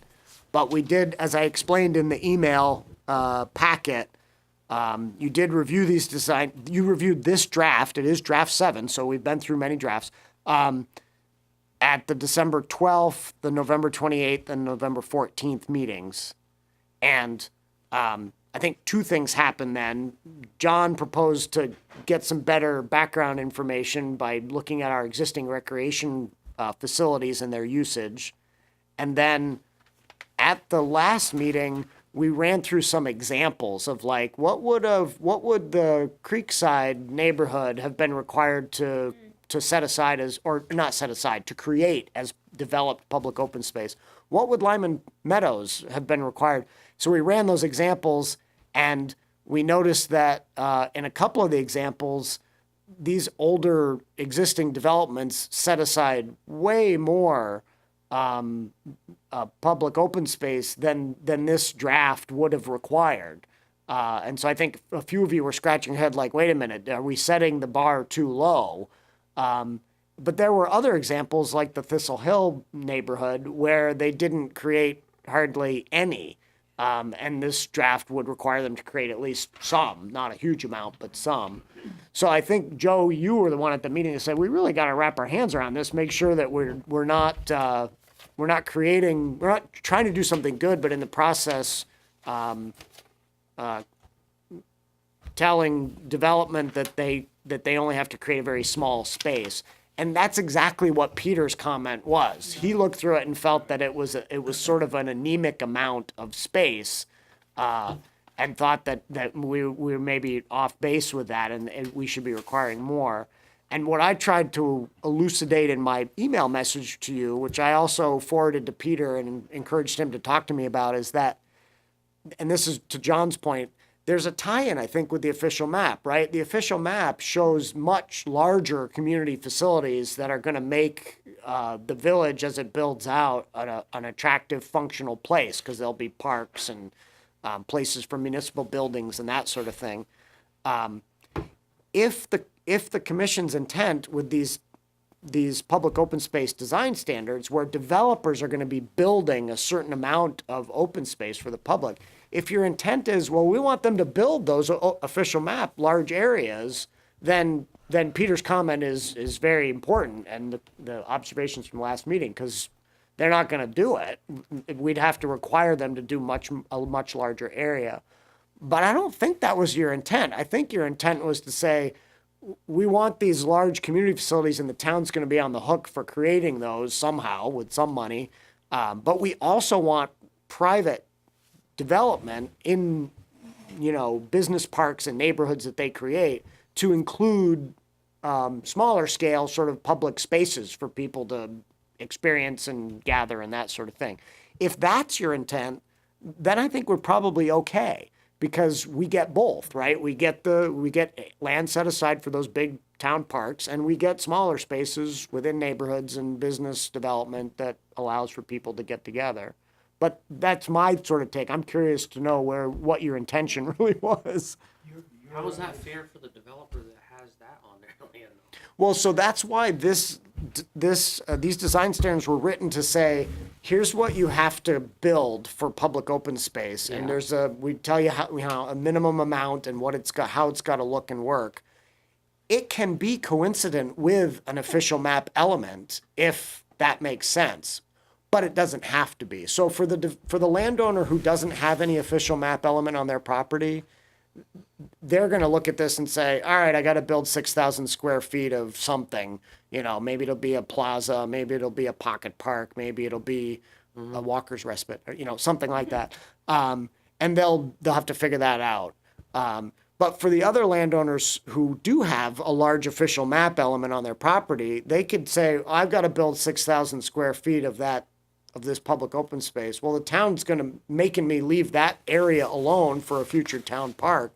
So I'm just going to put it there. That's where I'm going to build it. And I'll go talk to the select board and make sure that I'm building what it is that they, want to have happen there. Or not. They could also say, I won't do it in that official map. I've got a different idea. So it allows them not to get double dipped, if that's what your concern is. Okay. The other thing is, once these places are created, they need to be taken care of. Right. Correct. And how do we address that? Is there a responsibility to the developer to also maintain these for a certain amount of time? Yeah, or that's a whatever? really good question, John, and we should look at the draft, because I don't think we covered that. And I know from working with Jeff here on the wastewater allocation committee, where we are modeling some of our work on Williston. Yeah. They have a criteria about that, and they specifically say, we're going to give you bonus points in their growth management system for the creation of these sorts of spaces, as long as we don't have to maintain them, as long as they're not the obligation of the town. We want you to build them and keep them part of your private, development, but allow the public to come and enjoy them. And we'll give you. Which is, We already have some of that language. I mean, the public has access, even though it can, or probably will be private. Now, the maintenance side, we're probably lacking. Yeah, you're right. So we say it has to be available to the public, but we don't say that it has to be given to the town. Right. right, So the assumption in my mind would be if it's part of your development and you don't give it. and you don't give it to the you town, take care of it. you have to take care of it. It's your responsibility, and you're welcoming the public there. So, hopefully they're not tearing it Have apart. we had any comment, or have you seen other projects where that was required and developers were saying, fine, I'll be your ground maintenance crew from now on. Yes, I'll take care of so those." we talked about that last night. That's not like how developers work. So Green Street is one example. In that neighborhood, the developer gave the town an easement over public easement over the sidewalks that run through that neighborhood, so that members of the public are welcome to walk through it. They can't bar them. But the town has no responsibility to maintain those sidewalks or plow them. So those sidewalks are maintained and plowed by the developer, and that's the way they'll probably stay unless they push the select board. But the difference between that development is those units are rented, aren't they? Well, the 23 units are. The two houses on one end are owned. Right, but like on the Quinn's property, more than likely it would be the association that would Right, take care that's of it, what not the I'm- Wouldn't it developer. be a neighborhood association? Well, so another example is, and this is a similar maybe, but in the Hinesburg Center development where Kinney Drugs is, they pushed VTrans and we went to bat to help them to get on-street parking on 116. VTrans was very against that whole concept. And part of their problem was who's going to maintain it. We're not going to do it, VTrans. So VTrans allowed it under the condition that the town take responsibility for it, and we then kicked that responsibility back to the developer and said, you're actually the one responsible. So in that project, the landowner, Mile Lot Real Estate or Hinesburg Center LLC, they plow the sidewalks, even the one on Farmall Drive, even though that's a public road, and they plow out the on-street parking on both Farmall Drive and Route 116. But that's all rental But units the too. developer That's true. owns that That's property, true. They do own all that. Right. But I'm not sure why it would be any different with an association. Right, it shouldn't be. It wouldn't, I'm just saying it won't be the developer on most cases. Yeah, Sure, it'll be the landowner, whoever that is, whether it's a single But landowner also or with these association. developments, they're not, I'm under the impression though, yeah, we have this public open space, but they still gotta give up a bunch of green space also, right? That's, might not be public? They still gotta give, or is it gonna be, No, what this draft says is you know that how we usually give, developer does green space for the development? You know, leaves open space, they might, yeah. private open space. And what this draft says is, let's see, it's in the applicability section, I think. Yeah, the provision of public open space is not meant to preclude the provision of private open spaces, the use of which may be limited to specific individuals or groups. So yeah, a developer could certainly create private open space as well, but I they're think we're not gonna want it. obligated to, Well, under these standards. But couldn't this be part of it? If, So yes, if the brown DRB, ones. under a different set of regulations, not Correct, I these, but some understand. other part of the existing regulations say, hey, this regulation says there's gotta be enough, open space for the people who live and work in this development. We wanna see some of that happen. I think the developer could look at this section and say, well, you're making me do that for the public, and that's Right. gonna suffice. And if the board says, yes, you have to do that and that suffices, great. If the board says, yeah, but you've got 60 apartments, in a tight little area, and the public space you're providing doesn't really do enough for those 60 apartments, we really think you need a playground specific to those apartments, they could do that too, and the board could compel that. now when you say the board, you're referring to what DRB. we're sitting The as a DR standard. the DRB through a development review process. Well, why shouldn't the DRB have standards to look at that this board has created, rather than them having to decide whether or not to allow Sure. that to happen? Sure, I mean, I that's, mean, think it was part of the question that Peter brought up. We're sort of kicking the can down the road and leaving the decision with the DRB to create adequate. right, open and so space. my point is that if the official map elements do enough of the job to create larger public open spaces to accommodate these larger developments that we anticipate happening, then those conversations at the DRB level hopefully will be, what's your connection to these future town open spaces that the town's going to create? How are you going to get your people to them? And within your development, you've got to at least have this much public open space, in addition. But maybe they don't need to do anything beyond that because we've set aside these larger spaces. If we do want more than those two elements, we want more than the official map and these public areas, then you're right, we should write some additional standards for those, for private, open spaces. But we aren't haven't those gotten rules there already yet. written? No, we don't really have anything Oh, you specific. don't? I mean, But how did you come up with what Grabowski had to do? it was a wasn't- dialogue. It wasn't wasn't through a a rule. regulation. Yes, It was there through wasn't him saying, something. It was just- Sorry. this is a good idea. I want to have some, some backyards that all back up to some open space, and the board talked through it, and he was amenable, and So it left a lot up to the DRB, is what John is saying. Yes, but that's also what I'm up to the, hearing. up to the developer as well and the landowner Right, to it's a come up give and with take. with a plan Yeah. that made sense. Well, it's one thing to require a certain amount of space, and the plan that meets that requirement and where those spaces will be and how they will be configured within the development, that's the developer's Right, job. leave flexibility on that front. Yeah. Right.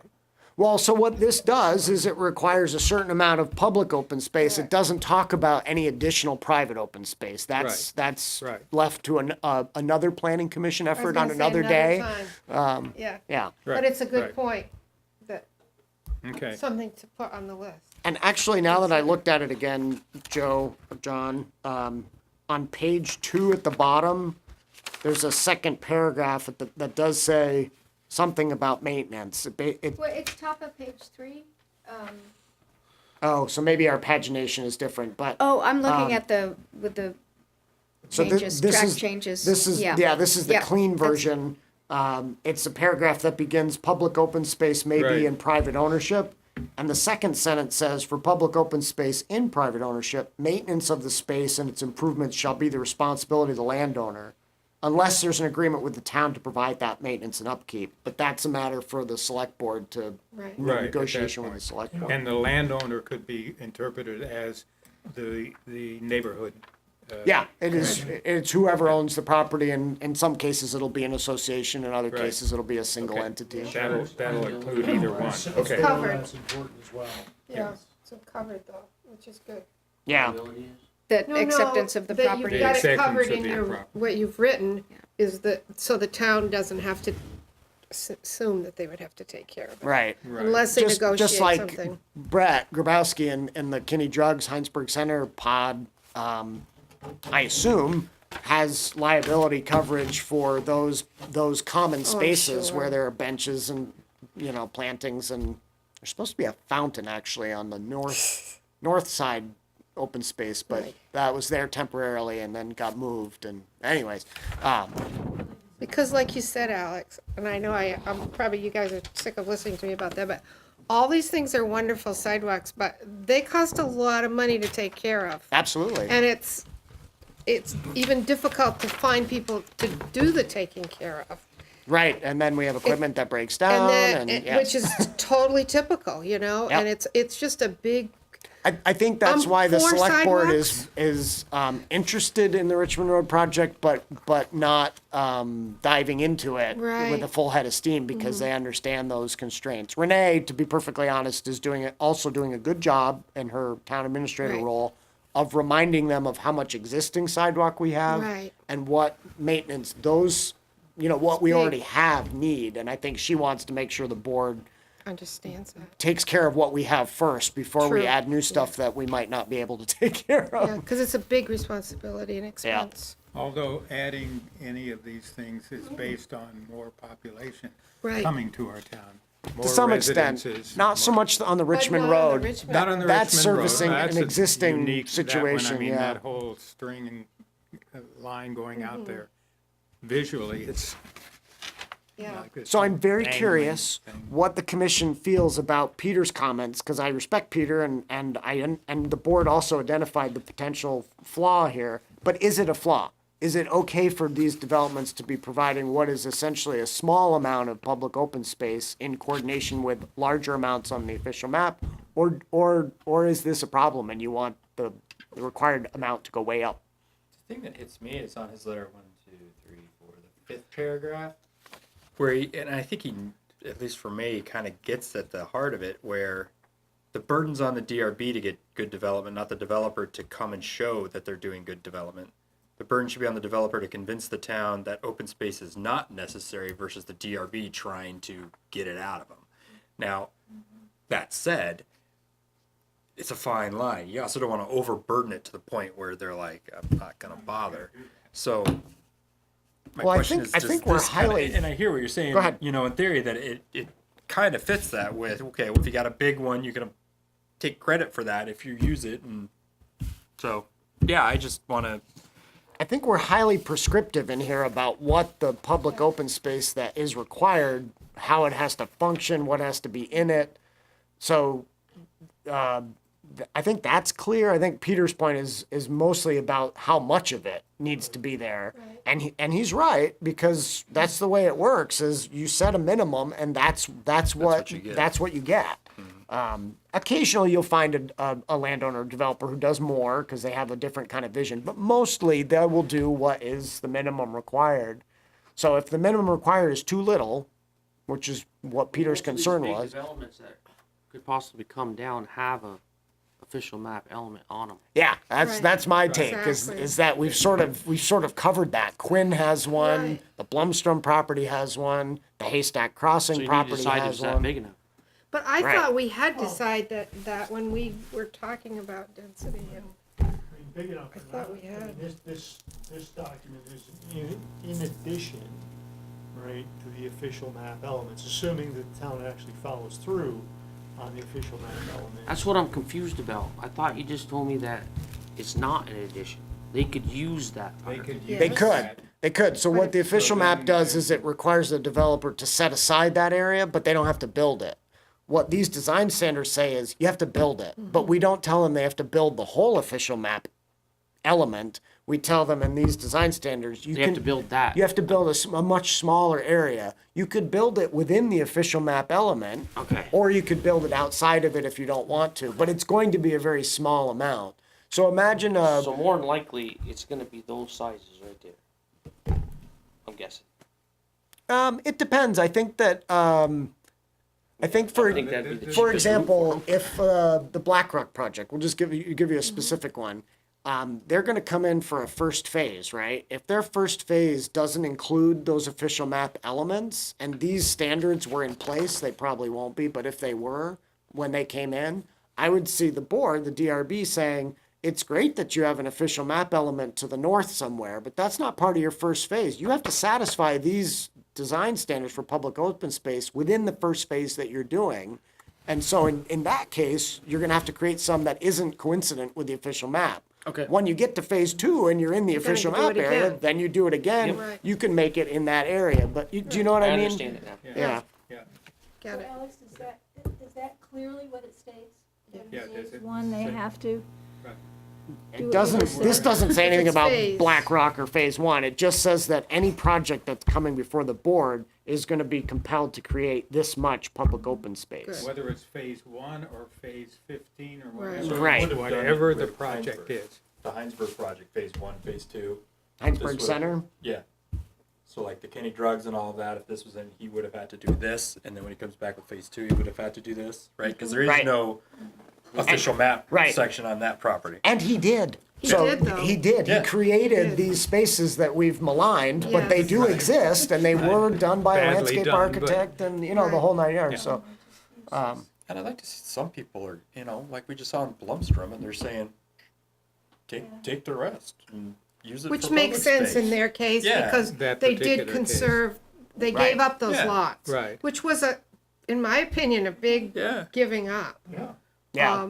Really big. I think that's likely that you'll see that in both the Hinesburg Center final phase and the BlackRock project, because there will be in both of those properties. There's a little, not a little bit. There's a lot of sort of leftover land Yeah. outside of the growth area or immediately adjacent to it. In the BlackRock example, there's this slice of land between the existing town Bissonnet rec fields and where the growth area boundary is. Yep. That on your official map shows up in white. Yep. And it's a limbo land, and I could easily see them just saying, why don't we increase the size of your rec area that way? I haven't talked to them about that, but that's a possibility. Similarly on Brett's property, which is the Lyman property, all that land to the west Right. in those fields is outside of the growth area.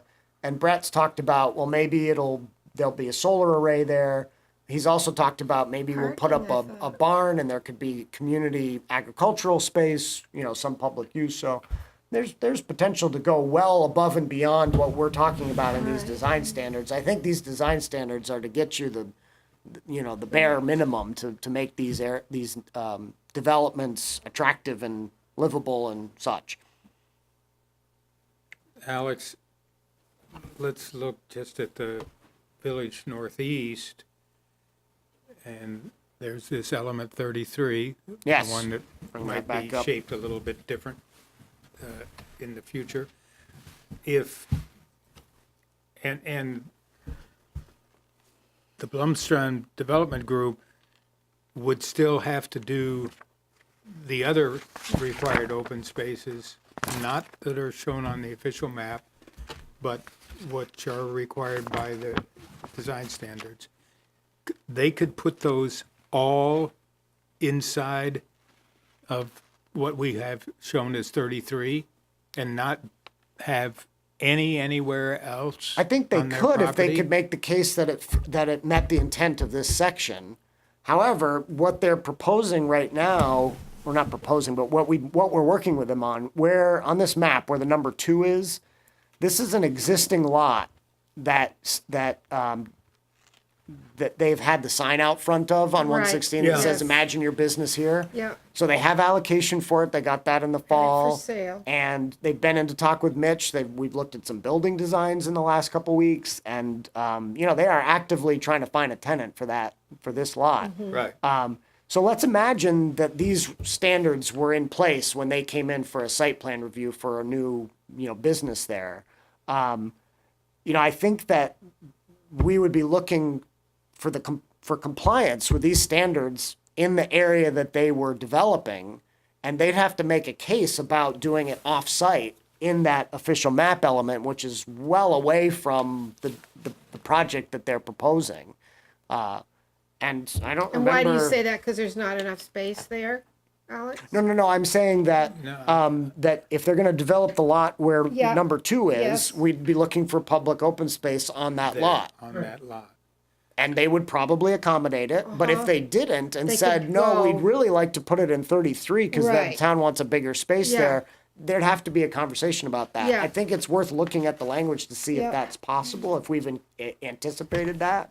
And that makes sense, I Go to, think. not to where number 2 is, not that lot, but go up on the hillside where they, on their Right. plan, show single-family residential. So- And in fact, encroaching on our little yellow arrow there,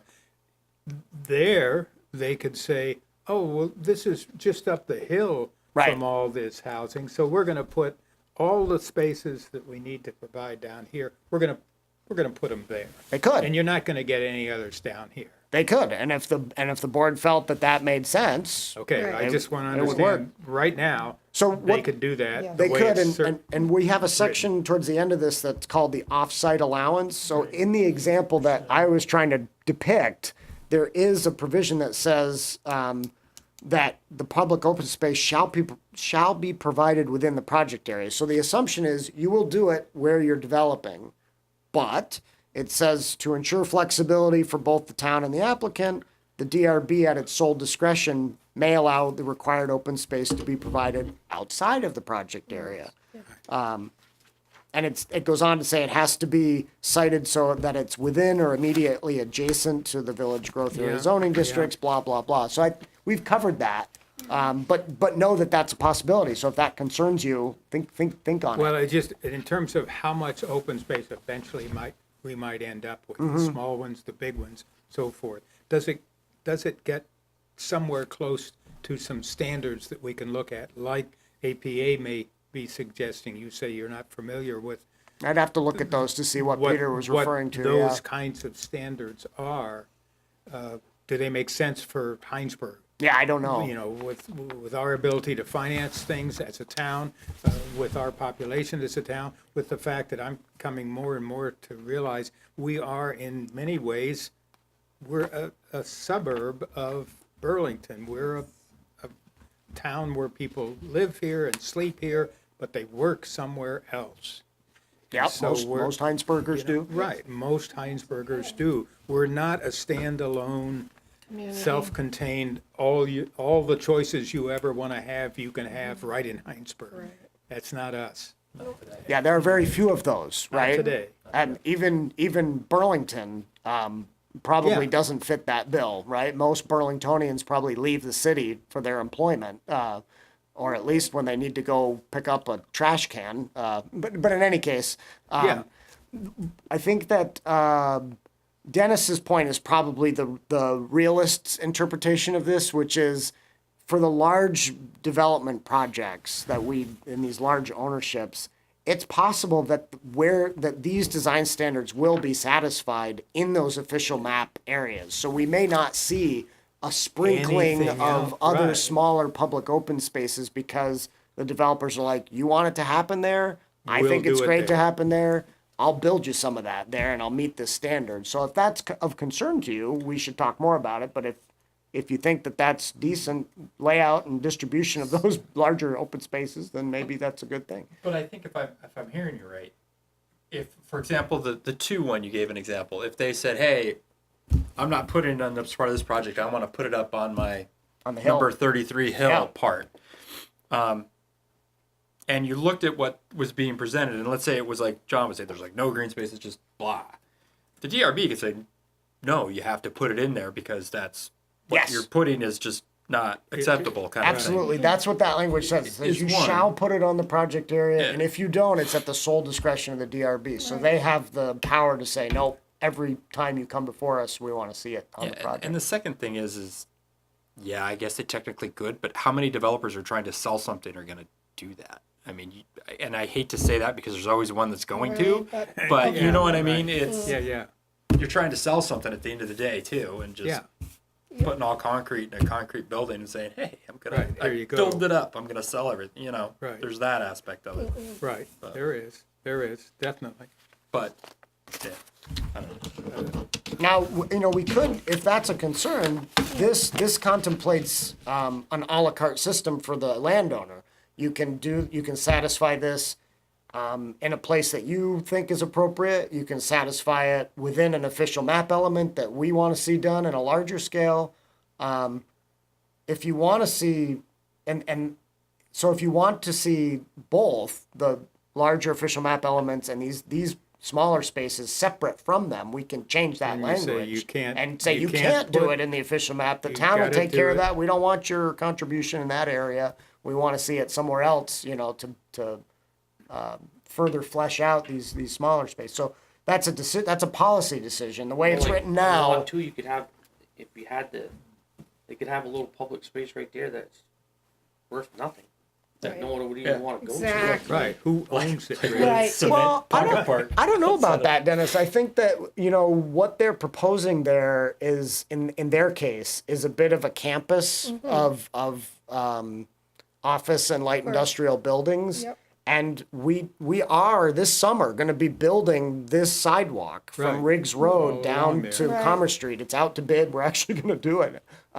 So I think the public is going to be much more welcomed into this area because of that sidewalk. And once that development happens, I could see a smallish, or mid-sized public open space being a reasonable destination for people who work there to go use, and Right, also I mean, for I the would say it public. would be more likely for the people that work here. So I Sure, Right. sure. I I don't guess you call it public, but I would call it. I don't dispute more that. private. Sounds we need a lot more hashing of this conversation. I- What yeah, we're trying to that's- do and That's what I'm thinking, this, especially sort of, maybe even digging into the numbers as Ralph started to do a bit. I'd like to do a little bit more of that. Okay. He'd mentioned just his comments that he was looking at meaningful public space currently. So I don't think that he was looking at the official map elements that have not yet been built out as meaningful space. So he was looking at what the town currently has. Yeah. Is Well, just in about Ralph's 5%. original comments from the other meeting, he had a table, I think, and he was making Yeah. that argument on with respect to Lot 15 and why we needed to include all of Lot 15. Mm-hmm. Right.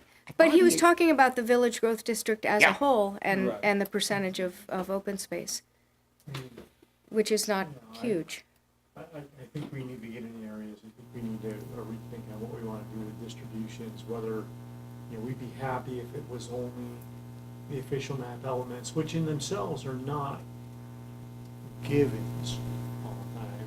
You know, there's, you know, the official map enables a process, and the select board, you know, has the ability to bail on that process at any time, or, you know, if it comes to pass and negotiations aren't going well, you know, there's a time limit. So what you see on the official map isn't set in stone, right? It's a plan. So we ought to consider that maybe not everything on the official map is ever going to occur. And if that were the case, you know, what would we want beside that? And how do we want to draft language in order to get the town what it needs, right, to really support the development that we're putting into zoning?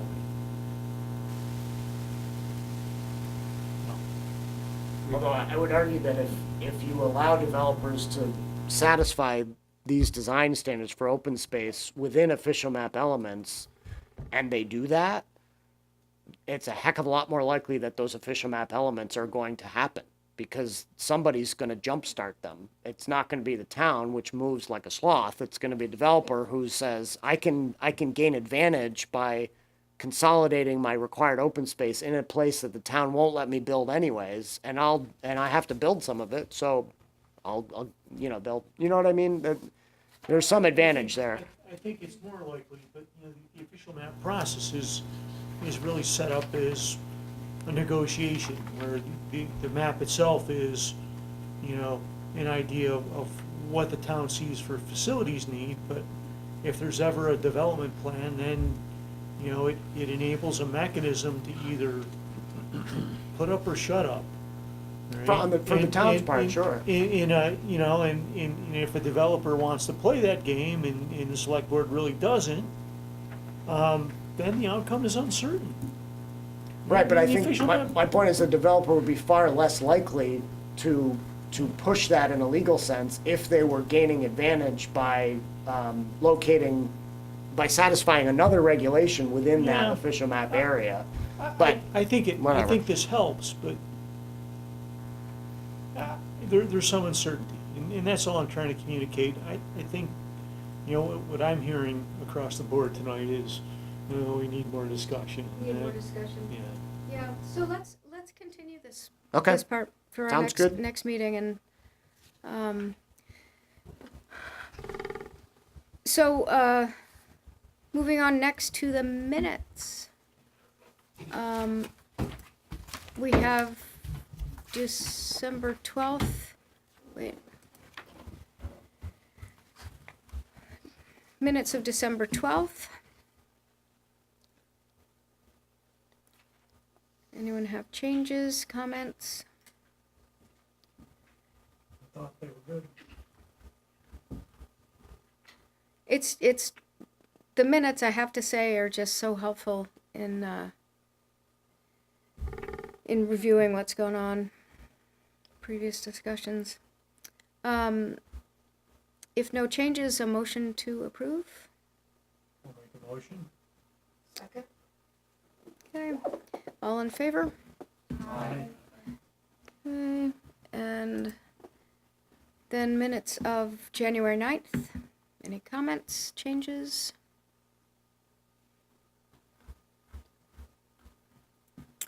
Motion? Accept. Second. All in favor? Aye. Aye. Okay then. Great, and so other business. Now, we have two things, board members, Katie? Katie, would you like to Sure. talk about? Yeah, I'll make a quick comment. The Conservation Commission is hosting a winter party at Craig's Park on February 10th. We'd love it if you all wanted to attend. We're trying to enlist the help of other committees. So we have Trails Committee is helping with some lighting, and we have the libraries doing a story walk and a story around the bonfire, and we're planning to do some snacks and that type of thing. What time is it?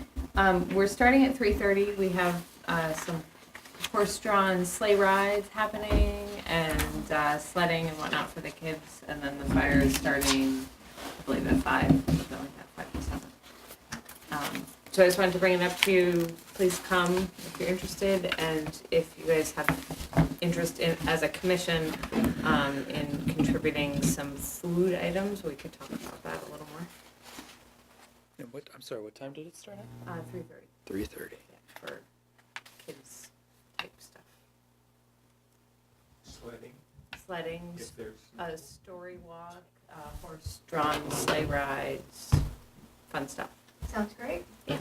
So maybe, yeah, our meeting preceding that, maybe the 30th, or, we'll talk about food and hot chocolate or something. Okay. What? Your next meeting February. is February 13th, I Ooh, believe. is it really? This is your second meeting of the month. second meeting of the month. So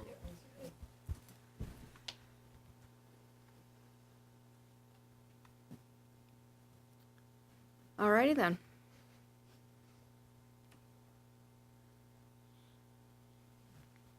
How about we do the email thing? I mean, is it, you guys could let us know what you need? I mean, Yeah, and if and we can, And send any it- we'll give you volunteers? some ideas and, Yeah, yeah, that would be great. okay, And if it doesn't work, no problem. We're gonna have some snacks and stuff there anyway, so. okay, great. And Barbara, you had something? Yeah, in our regulations for lighting situations, my understanding is lights need to be facing downward. Does that apply to everywhere in town or just the village center? It's townwide, but it's only for new lights. So any existing lights that were there when the new regulations went into effect last year don't have to be ripped down and replaced. It's just new ones that are proposed as a part of a development. The regulations also contain an exemption for a certain number of lights per residential dwelling that are under a certain brightness, so that folks can have those decorative sconces that are not downcast and shielded, but are hopefully low enough on the brightness level so as not to illuminate the night sky. So there's some exceptions, and then there's that basic issue of, it doesn't look backwards and require lights that exist to be changed. So my neighbor's skating rink lights that shine and illuminate my whole bedroom. Yeah, that's a different one. I don't think we included an exemption for that in the regs, so there might be a potential enforcement issue there. But I think the best way to deal with that is just neighbor to talking neighbor. to Yeah. Well, and the other thing is, talking with some folks who lived in Thistle Hill, the dog thing. There are people there whose dogs are off leash all the time and creating a problem and leaving their messes everywhere. And, We have a dog catcher. We have a dog Dogs. catcher. Yeah, or they should call the police. Do we have a complain. dog catcher? Yeah, we have a dog we have a catcher, dog but catcher. But they're not walking the beat, with a net on any given day. I will admit it. There's But it is a lot of dogs walk around, Yeah. and the dog owners happens don't care. I'm everywhere. assuming that ones without dogs do. people at the lake too have, Huh? in the summer, it's a real problem. It's another neighbor issue. The nice thing about Thistle Hill is there is an association Yeah. there, so there is a Structure. a way that doesn't necessarily have to involve the police or the town. Right. That would be the last planning resort, though, if commission. it was really annoying. I mean, Right. over the years, I can remember people even having problems with cats and the police got involved. So, just saying, For the other business? The only other business items I had were Silly. that the planning commission has a full 9-member complement, hooray. The DRB doesn't anymore as of the first of the year, so there are 2 alternate positions that are available. So if I'm not suggesting any of you, but because you have enough to do on this commission. Dennis does double duty. But Rolf stepped off the DRB, in case you didn't know. So he's solely with your commission now. And as a result, we have 2 vacancies in the alternate position. So if you know of someone who maybe has spoken up about their opinions about certain developments and would like to have more say about, future developments, this is an opportunity for somebody to get involved. And as an alternate, it's kind of nice because you maybe don't have to go to every meeting and yet you still get to dabble in it. So we're trolling for volunteers. Great. If nothing else, then this meeting is adjourned.